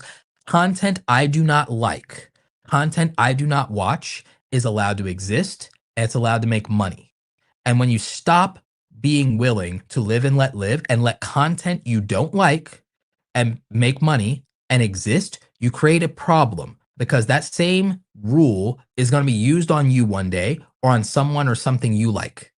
And again, remember the policies for content creation that happened over and over again that were not good, that were restrictive and censored people. I do not want more restrictions on the content people can and cannot make because of a preference I do or don't have or a preference other people have. You're allowed to have your preferences. If you don't like the content, you don't watch it. It is very simple. I'm allergic to strawberries. I have not gone on a mission to eradicate strawberries all over the world because other people like them. Other people have that preference. Other people don't have my dietary, allergic reaction to strawberries. Other people are not allergic to strawberries. I am.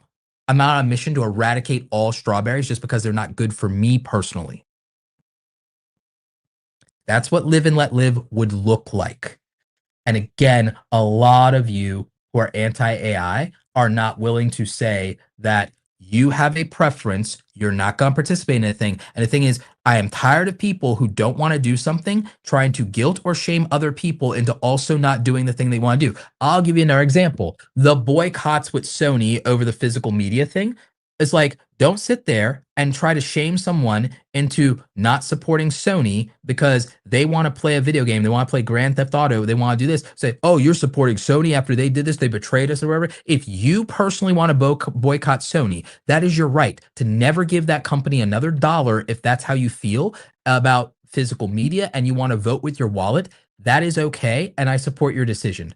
But you are not allowed to bully, browbeat, judge somebody who wants to buy Final Fantasy or GTA when it comes out, or the next Kingdom Hearts when it comes out, and tell them that they're a shill or that they're the reason that we can't have nice things, or that it's not your place. You have a preference for your dollars. They have a preference for their dollars. They have a way they want to move. You have a way you want to move, and you have to coexist and live in the world together. And the thing is, if you decide to say, well, I don't want to, you're going to have a problem. You're going to be the one that has a problem at that point.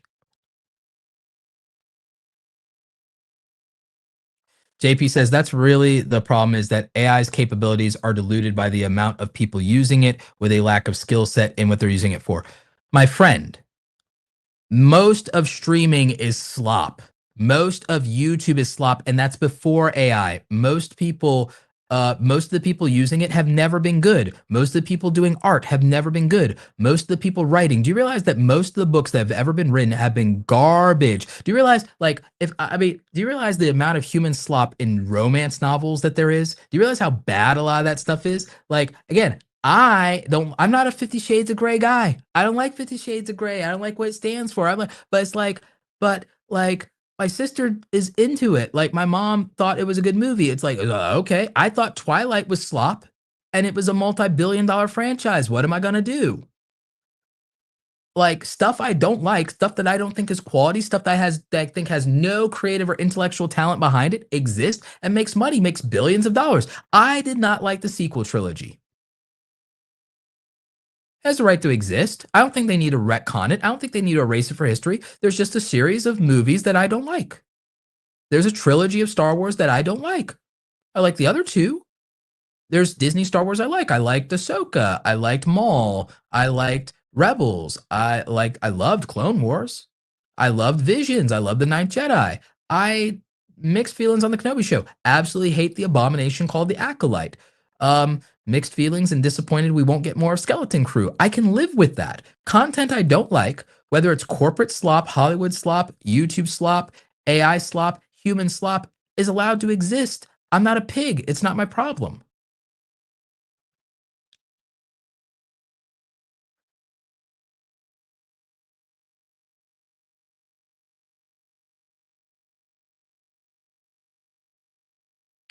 We had that before AI, though.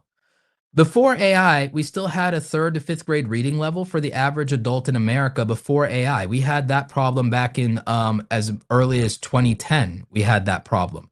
We've had a critical thinking problem for over 25 years in this country, if not longer. We decelerated in excellence in academia in this country more than 35 years ago. To my remembrance and knowledge, that was a thing. We haven't led in academia in this country in over 35 years, if not longer. We have a problem with that, even with the presidential fitness test, in terms of us lagging there, especially with the young people. But with things like the people getting into like young people are making a comeback when it comes to that. Young people. So like, I don't think this is an AI problem at all. We already had two generations that have no basic writing skills. They don't even, for all their use of computers, they don't have technical skills. They can type on the phone. They can't touch type anymore. No one in Gen Z, nor most millennials can even, young millennials, the ones under 30, can touch type. Only elder millennials and young Gen Xers can touch type. Like, that's it. We don't even have people who can touch type. We have people who lack basic computer literacy on top of not being able to write cursive or do reading comprehension or handwriting. And we've had that problem for over 20 years now. That's not a new problem because of AI. That was before AI. We had that problem. People are outsourcing in problems to AI that were human problems before AI ever showed up. Like, and that's a problem I have is people are AI washing problems we already had. We already had an attention span problem before AI. We had an attention span problem. We had an attention span problem before YouTube Shorts and TikTok came out. Before YouTube Shorts and TikTok, we already had an attention span problem. We had people being socially disordered. We had people already being addicted to social media before short form content, and it's not even close. I would argue the parasocial relationship people have with Twitch streamers is worse. The parasocial relationship people have investment with Twitch streamers is probably far, far more troubling in many ways. The fake relationships they have with that, the relationships, the pseudo relationships and money they put into adult websites. We have a massive drug problem in this country. Americans spend over $600 billion a year on drugs, illicit vices, gambling, and addiction. $600 billion a year.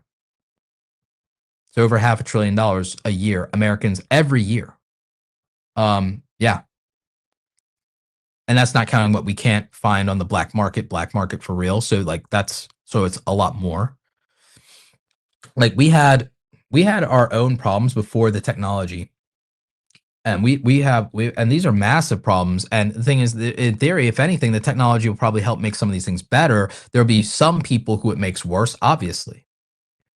Like, so there is that. But we've had slop applications before AI. We've had plenty of them. The first big instance of mass slop applications, even before AI, was the atrocities of the early App Store and even apps that didn't do anything and things called vaporware. We had that problem before AI. We've had very bad iterations of open source. We had massive malware and ransomware spread through these things before that.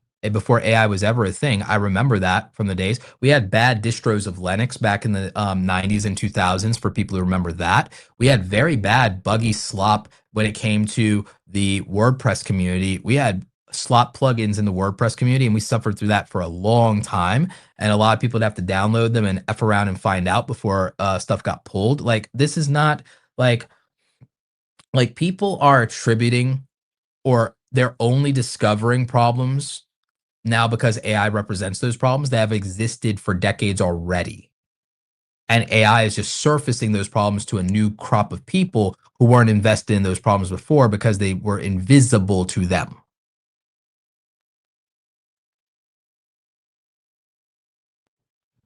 Yeah, I agree with this arsenal, but this is already a problem that existed before that. Tracing. I was an artist. Tracing was a big thing in art communities. Hell, as it is, IP theft. Most fan art is generally just a way of rationalizing trademark infringement. Every time I go and I buy something from like an artist at a convention that's of an IP I like, technically I'm facilitating them doing trademark infringement because the original creators, the original artist, the estate of the person who's dead, who like they'll never get a dime of it, but the artist at the convention does. And yeah, I'm supporting someone who worked hard, but they worked hard at monetizing something that they didn't create themselves. And by that, I mean not the manual labor, but the idea, the intellectual property. The reason that I like the thing is not because it looks cool. It's because it's also that character. So they're capitalizing on that. So they are committing art theft. It's a very labor intensive version of art theft. It is a heist, but it's still a theft. It has a lot of great work ethic behind it, and it's still intellectual property theft. It's still trademark infringement. So again, like people draw the line of, well, I'm okay with this art theft or this piracy, but not this art theft or this piracy. So um, it's an issue of that. So that's why I don't like ethical arguments, because I think we live in a society where everybody is I think we live in a society where everyone has conjured their own code of conduct, their own ethics, their own religion. There's no standard practice. There's no standard system of belief that we all agree to. So the thing is, I don't like moral ethic arguments because everyone can conjure up their own moral code now, and there's no standard that we're operating on. If there's no standard we're all agreeing to for morality, aside from a legal framework, then all you have to do is go to a legal argument of, is this legal and therefore permissible? And the thing is, I don't like that argument because not everything that's not a crime means that it's okay. But again, people rationalize that argument to move the goalpost to a place that lets them score. So it's not particularly useful to just use a legal argument. So we don't have a basis for ethics or morality unless we're agreeing to an ethical framework wholesale and saying we're going to move and operate from this ethical framework. At least, even if it's not all of us agreeing, those of us debating something would have to agree to a ethical standard and framework that's understood and established beforehand to say, this is the ethical model or the moral model that we're using to derive our values from. And we're going to use that premise and not exceed that premise when we discuss this. And only then is a moral argument for something valid if the two people agree to a moral framework beforehand. If two people are not going to argue from the same moral framework, then they're just going to talk past each other. So that's where a moral argument fails. And again, a legal argument is kind of useless if you're trying to ascertain, because that's very straightforward. If you're trying to ascertain whether something has any value or is a good or causes more net value than net harm. Therefore, what you're left with is objectivism and the rationalist argument at that point. If you refuse to agree to a governing morality in your debate beforehand, where you're both coming from the same moral framework and guidelines, then you're left with an objectivist argument in measuring results from what is measurable, observable, and independently verifiable. So if you then have to default to rationalism and objectivism, you're largely going to find that the best solution is to allow everyone to have preferences that don't exceed the parameters of the law and to go to live and let live. Or you're going to find that just because something is not within your preferences or it harms you doesn't mean that the harm to you outweighs the good it does for other people. Primary example. You also would have to weigh, well, does it help a group of people who otherwise wouldn't be helped? If AI is very useful to people with disabilities, the weight of argument that, okay, well, we don't like it, but we also don't have those disabilities, means we're in a weaker position to argue for good or harm when we're not the one who has to bear the burden of living in a world without the thing that benefits somebody in that difficult situation. So then we're on uneven footing on that argument because we're not even arguing from a place where we have the same needs and capabilities or limitations. So then when you weight that in consideration, it's not about what does the greatest good for the most people at that point. It's what does the greatest good for the people with the greatest need at that point. And so then it's a matter of, well, which one do you value more? And then you have to go to, well, what moral philosophy are you using? Or are you using a utilitarian philosophy? And so then you get into a trolley argument. And it goes round and round and round. And so rather than deal with all of that bullshit, excuse me for cursing it, this time it's like it's 11 o'clock, it's past Roberta's bedtime. The Instead of dealing with all that nonsense, I would rather prescribe to the following. I do not believe this represents a meaningful problem as of yet. I believe it represents multiple inconveniences, preferences, and I believe it can cause people anxiety. I do not believe this causes a observable, measurable, meaningful harm at a large enough scale to outweigh the benefits as of yet, and not because I need the benefits. I was doing fine before AI existed. I'll be doing fine if it goes away. That's not my basis for my argument, is not, well, how does this benefit Roberto, or what is Roberto's preference, is not what I'm arguing for. And therein lies the difference between me and someone who's anti-AI. Someone anti-AI is arguing for their preferences, an outcome they want, and an outcome that protects their income, an outcome that protects their preferences, their ego, or benefits them, or their aesthetic preference.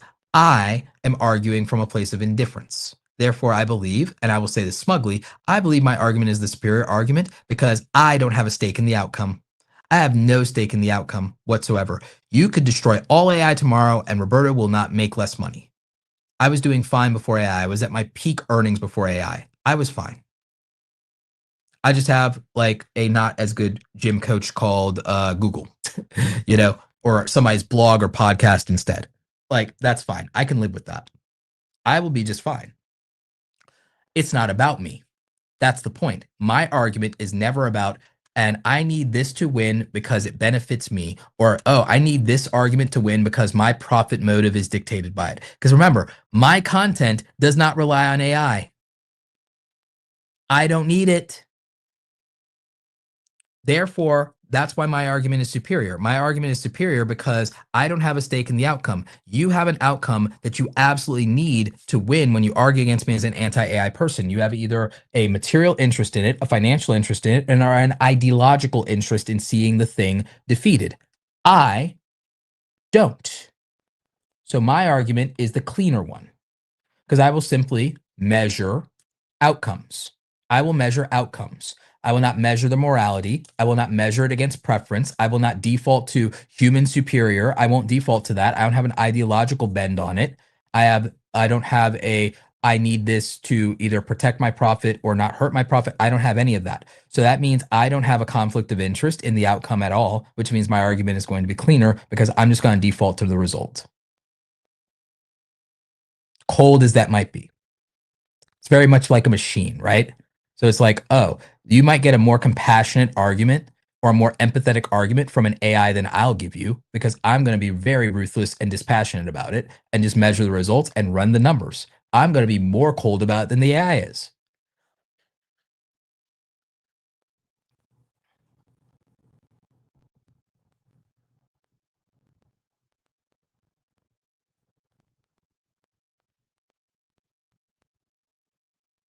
I think with YouTube, the deal is this. I think the deal was this. Like I said, I think that content I don't like should exist on platforms. I think content I disagree with should exist on platforms. There are obvious exceptions to that everyone largely agrees to, right? Um, like I don't think anyone thinks that like the Perez Hilton thing needs to be up on a website live or anything, right? So that's an example of an obvious gotcha. Okay, cool.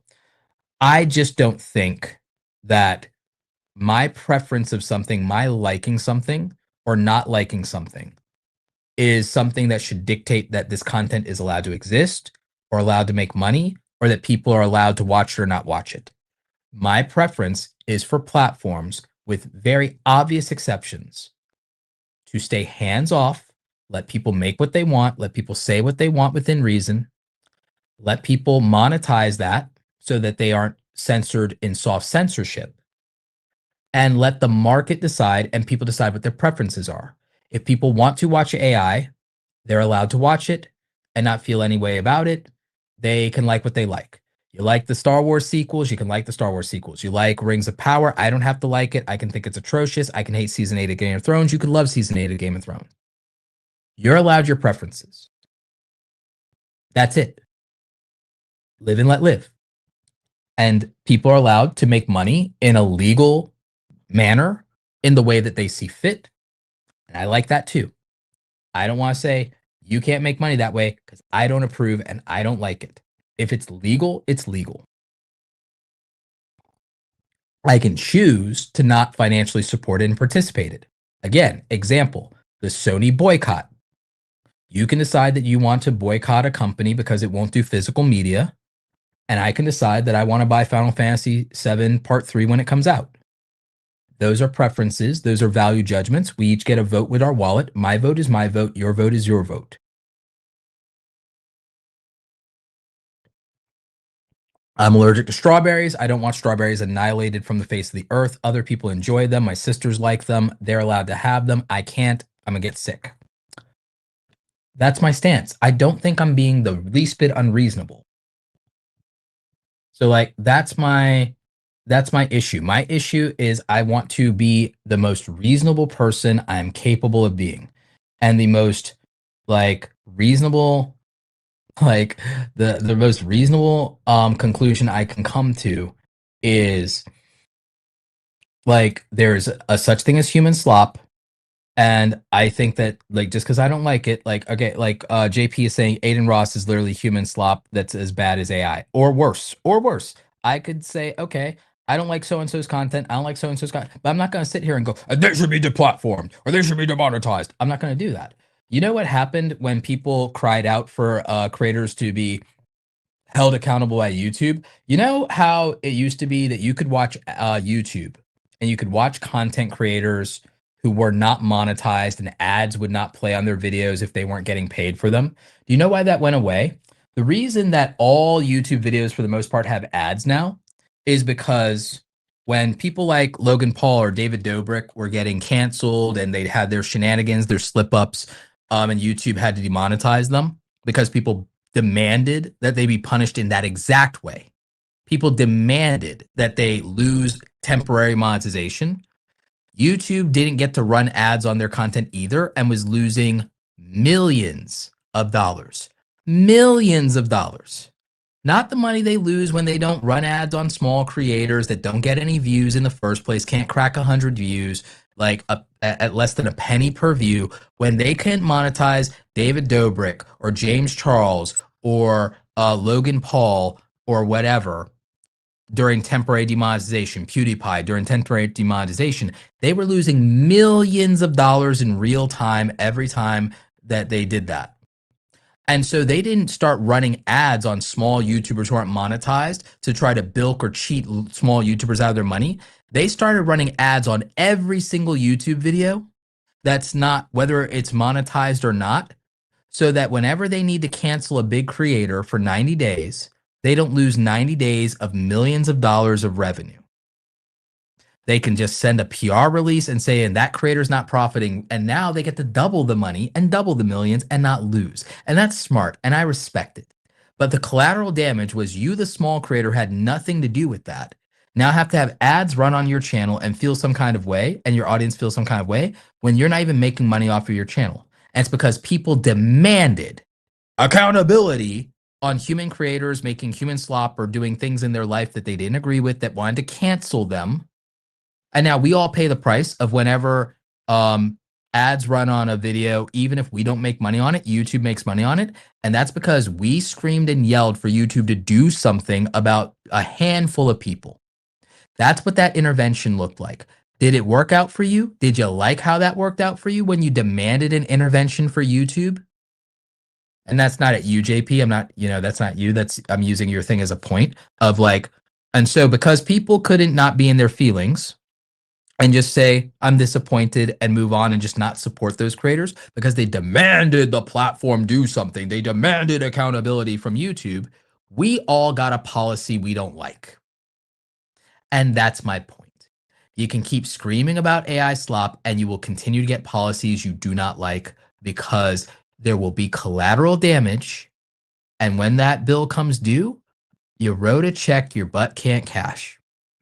That's what happens. Oh, YouTube must do something about misinformation. And how much censorship came from that? How many bad decisions came from that? To the point to where those things had to be walked back and repealed and reversed.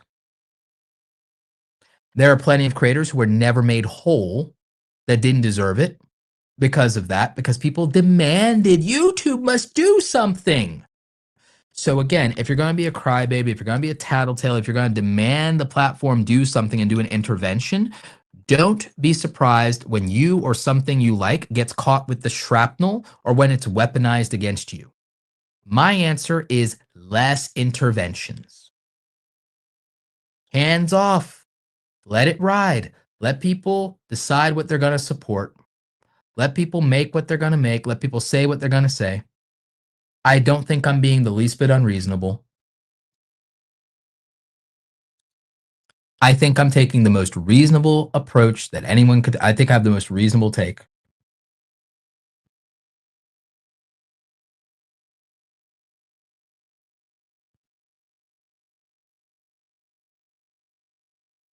Urban noise music says that explains a lot. Yeah, I mean this is like these policies don't come out of nowhere, y'all.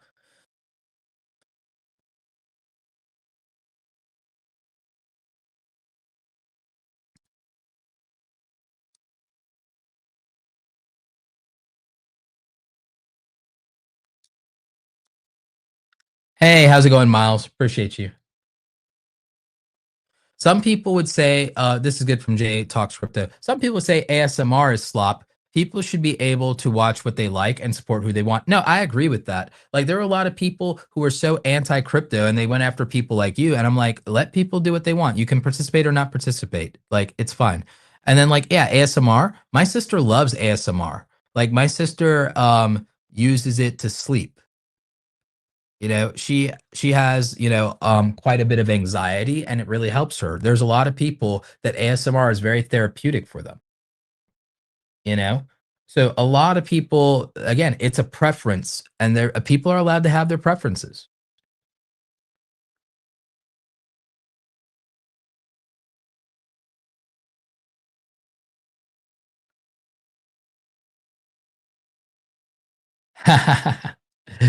Yeah, no, that's a yeah, Nightbot does need a software update. I agree. See, Nightbot's not even an AI. Nightbot's running basically a cron job. Nightbot's an automation that existed before AI, and it's like, it's like it'd probably be better if it was AI.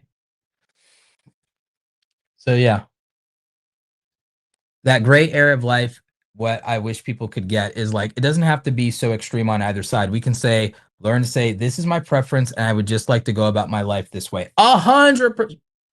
JP with the common sense. Thank you.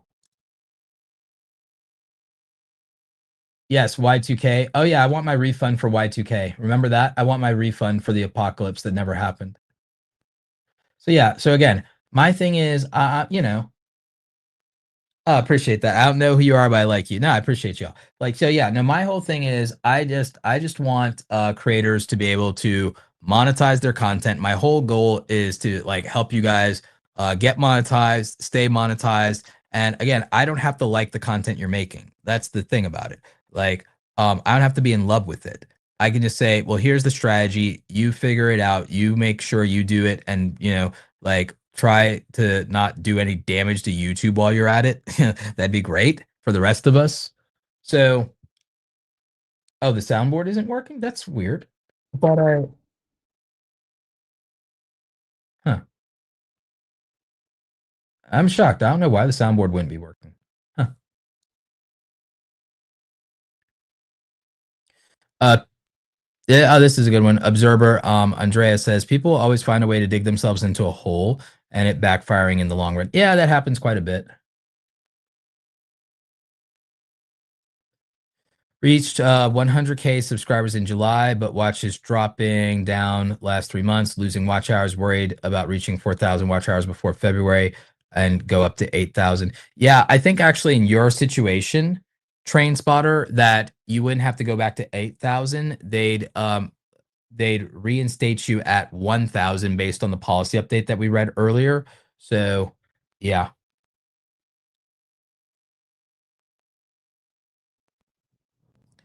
Jay says, I would never want an ASMR channel to lose monetization because I think it's slop. I'd rather just not watch it. Yeah, that's my exact stance. My exact stance is not, oh, this shouldn't be monetized. It's I'm just not going to watch this.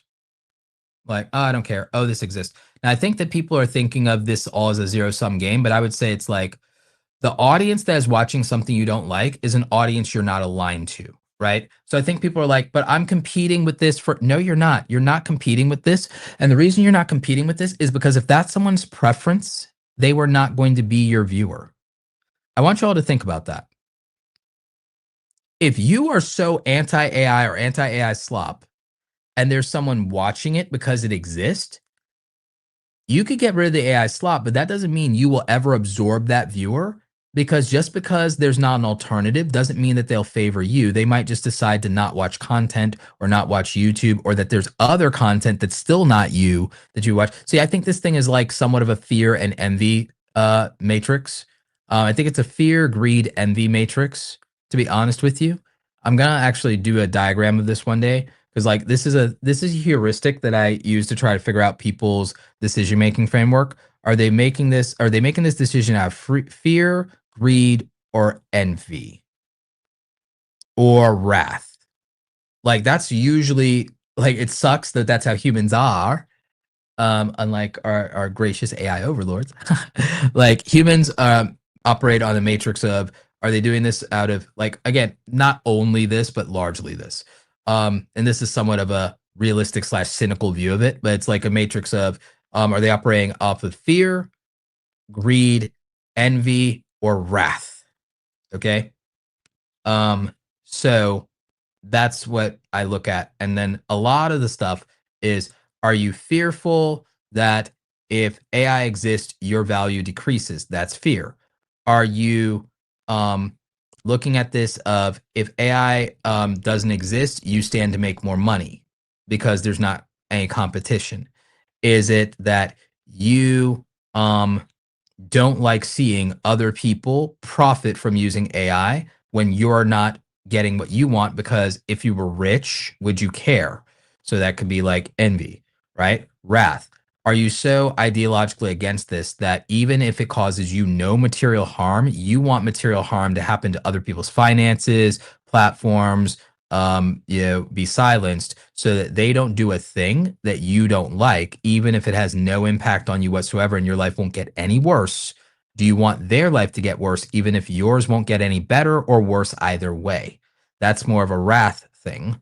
So it's like, so, okay, I don't want this person to have any good things happen because they're doing something I don't approve of. That's wrath. And then, oh, I don't like seeing someone get what I think I deserve. And so I don't want them to have it because I don't have what I want. So that's the envy. There's the greed of, well, if they're not able to compete, there's more for me. That's greed. And then there's the, if they are able to compete, I won't have value. Well, that's fear. So almost every argument for this, like, is some variation or combination of fear, greed, envy, or wrath. And that's why I can't abide that. You can have a personal objection to something and not have the fear, greed, envy, or wrath, and just be like, yeah, I'm just not going to participate. That's fine. Again, my stance would be like, for me, it could be, I would be more willing to be neutral to indifferent on the AI side. Why am I pro AI? There's a non-trivial amount of me being pro AI is because of how bad faith the people who are anti AI, not all people who are anti AI, but a non-trivial amount of people who are anti AI. I found them to be in bad faith, or they didn't consider the implications. Like they didn't consider that YouTube going to war with AI slop would mean how many innocent channels would get nuked because YouTube systems are not perfect, and they didn't consider the repercussions and collateral damage. My stance was like, guys, I'd rather them not try to tackle this in 3 months. I'd rather they wait and slowly address it over 3 years. Y'all want an emotionally satisfying result that validates you. I want a system that works better. So I was willing to let something be a transitory problem rather than them break things worse by trying to make them better as quickly as possible to shut people up. And that's the problem I always have is, okay, the solution is now worse. The cure is now worse than the disease. Fantastic. And so that's what I don't like.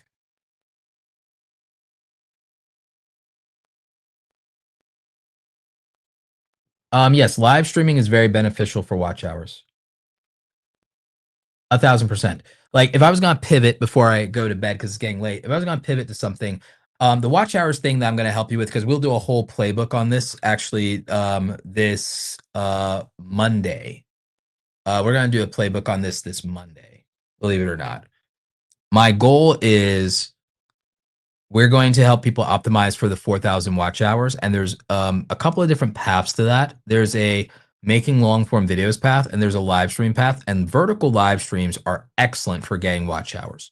Vertical live streams are probably the best hack for getting watch hours fast that has ever existed on YouTube for monetization, even beyond just mass uploading shorts for the subscribers and for the views to get monetized. Oh yeah, vertical live stream counts towards your watch hours, and it works.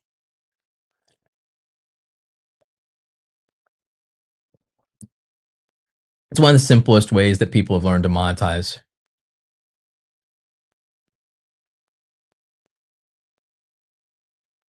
Yeah, no, I agree with this. There are people, again, they're allowed to enjoy what they want. Like again, like sequel trilogy people. I think like JP, I think you enjoy the sequels, right?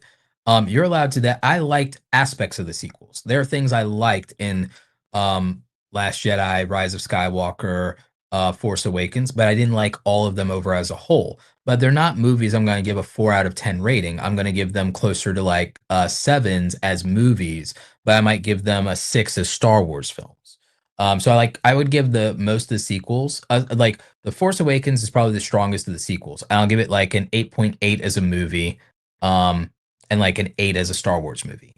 Um, and then the rest of them, I will give them like 7.5, 7.8 as movies, and then maybe like a 6.5 as a Star Wars film. And so, but JP, you probably would give the sequels much higher marks than I would, and that's okay. Um, I know Ryan, our friend Ryan, he's a fan of the Acolyte. He doesn't think it's absolute cinema, but he's a fan of the Acolyte, and I think he was a fan of what it was trying to do. I am not. But I also had a head canon of what I wanted a Sith Star Wars show to be. Um, Way Cross Train Spotter says, I'm getting discouraged seeing my watch hours dropping, and I want to reach 4,000 watch hours before February, not reach 3,000 for fan base. So my thing is, I would reverse engineer the goal, and I already did kind of reverse engineer the goal. What you'd want to do is you'd want to put yourself in a position to where you're getting 24 to 48 watch hours every single day between now and then to absolutely make sure you hit the goal from where you're at now. And you probably aren't starting from zero, so it's probably not even that bad. So if you break it into adjustable bites, instead of being discouraged, be motivated and say, every single day, I'm going to gain more watch hours than I'm currently losing and aggressively work toward that goal. That's what I would do in your case, or anybody who's watching this who's being discouraged about their watch hours. I would do that. I have a second channel I want to monetize before February. And so my goal is I'm going to optimize that channel for the watch time to hit, especially, and again, it's that vlogging channel. What I'll probably do is, because I'm probably going to do at least one more international trip between now and February is I'm going to live stream vertical during those trips. I might even live stream vertical on that channel during my domestic trips for speaking or any of my hiking trips that are local, and then accumulate some of the watch hours that way and put myself in the advantage because I'm going to do everything I can to get those watch hours beforehand.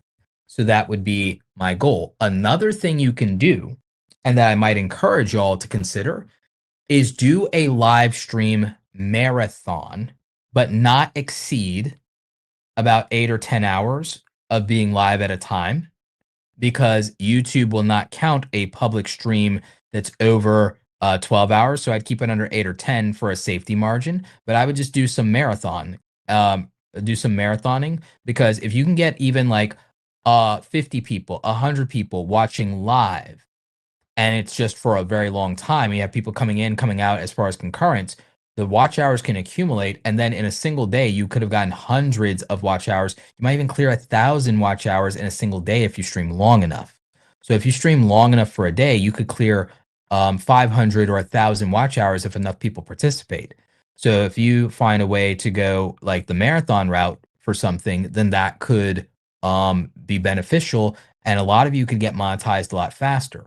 So like imagine if for my vlogging channel, I had streamed for an hour in the morning every morning I was in Tokyo. Let's say before I went and did any real adventuring, what if I live streamed a walk for an hour in Tokyo every morning and was telling people, hey, Tokyo sunrise, let's go, while I was in Japan. I wasn't in Tokyo the whole time. It's like, oh, Tokyo, Osaka, Nagano, um, wherever I happen to be, Kyoto. So think about it. It's possible that 100 people, even on a small channel, would have tuned in with me for an hour every day of my 14-day trip in Japan. So that means I could have gotten 100 hours every day for like 14 days, plus some replay value of people watching those. So I could have probably gotten 200 hours every single day that I was in Japan. If I got 200 hours every one of those 14 days, and then what if I also, when I was at the airport, just, even though it's like not obnoxious, just streamed while I was in the airport and got people to hang out with me, I could have gotten like half of the watch time requirements. I could have gotten like 2,000 to 3,000 of the watch hours just on the trip to Japan doing that, as long as I could get like 100 people to watch. And again, I'm not saying it's easy to get 100 people to watch, but YouTube and vertical streaming makes it far easier than anything else. The vertical streaming in particular. So I could have done that. There were stretches where I was killing a lot of time, where I could have done that for multiple hours. I could have racked up watch hours that way. So the thing is, that's where I don't think the 4,000 hours or 8,000 hours has to be that hard if you get inventive enough and if you're willing to not be precious about how you get there. So if you're not precious about how you get there, I think it'll be okay.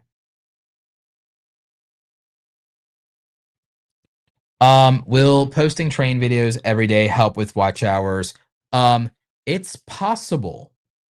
It's possible, but again, you'd have to realistically, is that something you're doing just to do it? Or do you have evidence that there's a type of train video that has worked out for you well in the past and produced a good amount of watch time? Do you have evidence of that? Do you have, hey, this thumbnail strategy has worked for me in the past. It got my click-through rate and views up, so let me do that and everything like that. Posting every day. I'm a fan of posting a lot of content, but not just posting to post and spray and pray and hoping. I'm a fan of doing it intentionally and strategically, in the same way I'm a fan of working out every day, because again, if you do, there's a system for why doing 10,000 steps every day works, or 10,000 plus steps every day works. There's a reason why that works. You're not just doing it to do it. You don't go on a 10K walk or run just to do a 10K walk or run. You're doing it intentionally for a reason. There's a reason why you do arm day, leg day, and you do these like rotating exercise. There's a reason why you do progressive overload. You don't do it just to do it. You're doing it in a systemic way that has compounding results, that has some proofing behind it. You do the protein intake for a reason. You're not doing it just to do it or because someone said so. There's a like logic behind it. So like for you wanting to post, like I wouldn't just post daily train videos and just hope for monetization to show up. I would go, when I post this kind of video, it's performed this way in the past. I have 5 examples as a proof of it. So this is a validated video idea. Oh, when I do this type of thumbnail, my CTR is higher than average. So I'll do this type of thumbnail.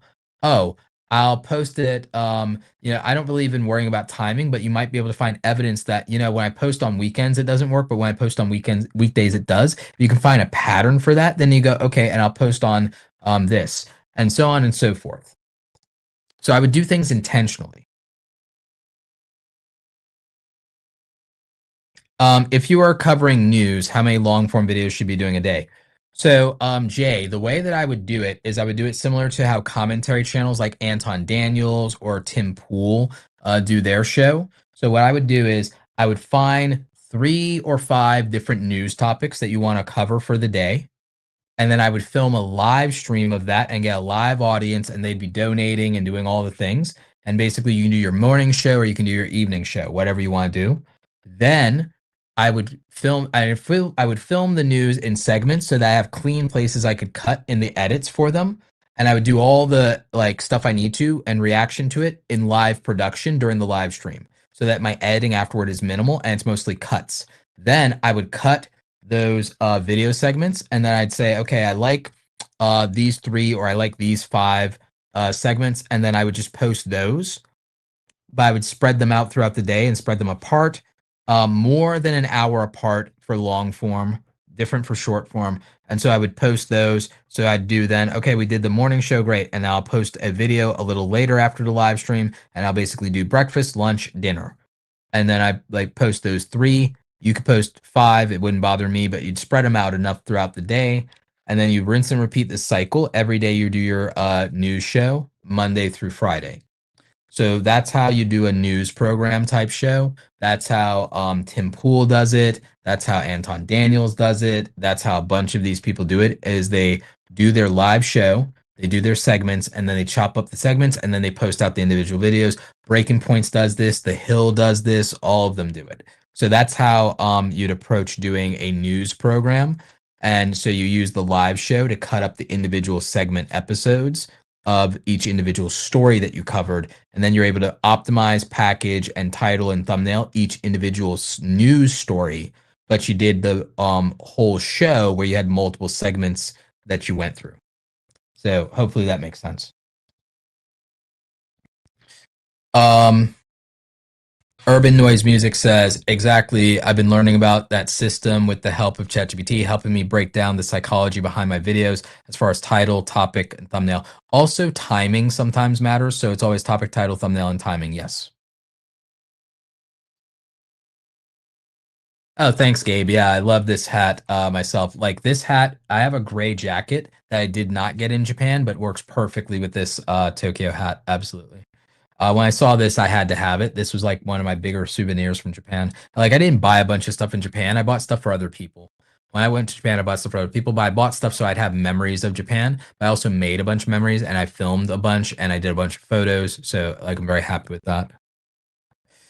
Cyan Beam says, I have 331 subscribers. Any strategy on getting 169 more? That first tier of YPP at 4K. But 3.5K of watch hours resets in January. Okay, you got to hustle for sure. And I think that in theory, you could get more subscribers. Consider doing vertical live streaming, but setting the chat to subscribers only. And then more people subscribe, ask people to subscribe, tell them to subscribe to participate in the chat. And I'd probably do vertical live streaming every single day until you have 1,000 subscribers. And that goal sounds ambitious, but by January, that's just picking up a couple of people every single day.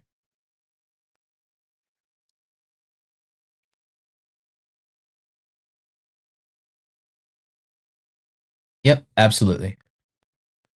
Yeah. By the way, it's getting super late here. It's almost midnight, and I've been going for almost 4 hours. So I really appreciate all of you tuning in. I appreciate all the super chats, all the super stickers, all the jewels, all the channel members. Really appreciate you. Also, channel members, stay tuned for some other vlogs that don't make the second channel. Vlogs that don't make the cut for the second channel will just be going on this channel, but for members only. So yeah, I'm gonna start vlogging more of my life, and members will get a little bit more of my life and get some of those vlogs that don't make it onto the second channel. So that's gonna be pretty dope. There's some speaking engagement stuff that's gonna go for members only as well, because I release it there first. And then I cut it up into short form and things like that. So yeah, a lot of big stuff coming up. Like I said, if you want to work with me, consider checking out awesomecreatoracademy.com. And there's a link in the description. You can join the Academy Pro group. It's awesomecreatoracademy.com/join. And if you want to work with me one-on-one, awesomecreatoracademy.com/coaching is the link that you would use.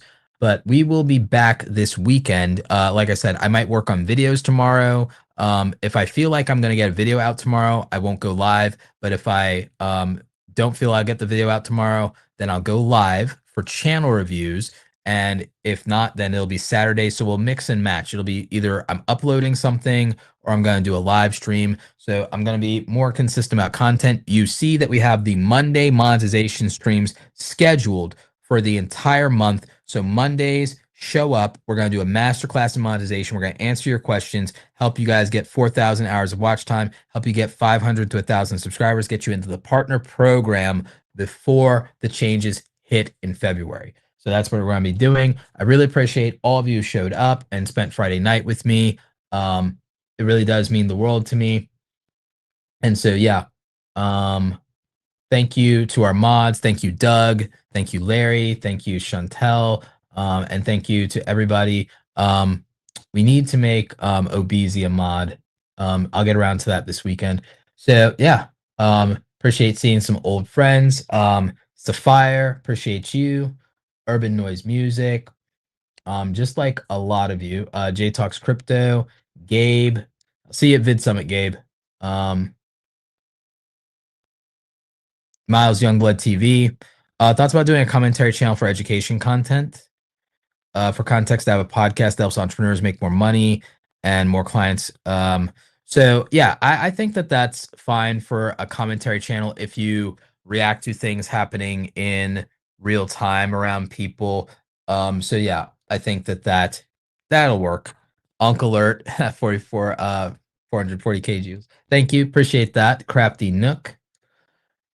Yep. No, I think this was good. I think, again, a good discussion. I may make it like there were so many people interested in the AI debate stuff that I may make a video with my thoughts on AI. And again, my stance is going to be YouTube's war on AI slop does more harm than good. Here's why. That's my belief. And like I said, it's from my live and let live, be indifferent policy of just let people sort out their preferences. That's my stance on it. That's my stance on a lot of things, is just like, could we be indifferent? And then when I take a stance opposite of indifference is because people have pushed me so hard that I go, okay, I could be here. And now you've got me to where I'm going to have to be the counter swing to you because you're going too hard. And that's kind of where I landed with the AI thing, is like, I think there's good and bad things that could happen. And I think it's largely down to the human component for that. And again, but I think that our bigger problem is how humans behave, not what a machine is capable of. I think that we're the issue. We're the best and worst part of the system, so to speak. The human in the loop will be the deciding factor of whether something's a good for a tool for good or a tool for evil. So the problem isn't AI. The problem is what it always is: the problem of evil. It's not about the tool. A hammer is a weapon of destruction and death in the wrong hands, and it's a masterwork of craftsmanship in the right hands. So it's always down to the human in the loop. And the thing is, I think that it's an admission of whether we trust other humans in the loop or not. So it's not perfect, but neither is a human being. You can go, oh, I need to fact check an AI. How many times has a teacher told you something that was wrong or not true? That happens. How many times have your parents told you something that is wrong or not true? So AI isn't perfect, but neither are humans. But we're judging AI for not being perfect instead of looking at how imperfect we are as humans. AI is not perfect, but in a lot of cases, it will get things more right than wrong than 80% of the people you graduated with in high school. If you had to do a random sampling of all the people you went to school with, and then if you went with all the people you went to school with, and you had to pick 80 of them at random out of 100, and you had to trust them to give you information about your life or your health with all the knowledge that they've retained from school, you probably don't trust those 80 humans. Like, out of 100, you probably don't. And you're like, oh my God, their advice will kill me. They're like, with no ill intent on their part. The odds are that AI and machines will probably get it much more right than 80% of the people you know, unless you're in the highest levels of society. So, like, I think that we give humans a lot of credit in some areas, too little credit in others, and way too much sometimes. And I think that we anthropomorphize or pathologize machines that are largely indifferent. They are just a tool. And so that's kind of where I land on it. But anyway, I hope you guys have a good night. Be safe, and I will see you on the next one. Again, hopefully this weekend. So stay awesome. Take care. Bye. Becoming a content creator can be a very lonely process and adventure, but it doesn't have to be. When I first got started going from 0 to 100,000 subscribers, I had to do it all by myself. I didn't have a community of like-minded and like-hearted creators to talk to or to ask for advice, and I certainly didn't have a mentor to guide me along the way. I built the Awesome Creator Academy Pro Group because when I was getting started, what would have meant the world to me is not to have to struggle alone when it comes to being a full-time content creator. If I had had a community of creators that I could talk to and share information with, I would have avoided a lot of mistakes in my early career, and there would have been opportunities with brand deals where I would have gotten a better understanding of how to negotiate, and I wouldn't have undersold myself. I wouldn't have been taken advantage of in those early situations. So in the Awesome Creator Academy Pro Group, myself and our co-instructor Andy Rivera, we meet twice a week for office hours with our creators, and we share information, we talk about how we're building our creator businesses, and we offer constructive criticism and critique on the things that we're working on for our projects. You'll be part of a community of usually around 100 like-minded creators who are taking this seriously just like you are. You'll also have all access as a pro group member to all of our past, present, and future courses, training, templates, digital downloads, and swipe files. You have full access to our creator blueprints where you'll see our systems and the frameworks that we use to execute. You know, you always fall or rise to the standard of your systems. A lot of people really underestimate how important that is. We have digital download templates that can help you so you don't have to start with a blank canvas. These done for you files are actually incredibly helpful, especially for things like your thumbnails, your media kits, and anything you need for your branding as a content creator to look professional. We have email swipe files that help you with reaching out to brands. We have great information in helping you price yourself and build your packages appropriately. And remember, as part of the pro group, you have the opportunity to ask questions from myself and all the other creators participating. And so this means that if you need to ask questions about a negotiation or a brand deal, there's something you're not sure about, you're trying to find a better monetization opportunity with merch or affiliates, you have people who have done it before, who are already making money, that you can reach out to for advice. As I said, when I was starting out and I was flying solo, this is the thing that I wish I'd had the opportunity to be a part of, and it would have made all the difference in the world in helping me be an even more successful content creator. If you have questions, you can always reach out via support. We're happy to help you figure out if the pro group is right for you. Also, we do have the opportunity for you to become a VIP member if you also would like quarterly one-on-one coaching with me directly. Now go out there and create something awesome today, and hopefully we'll see you in the pro group. Take care.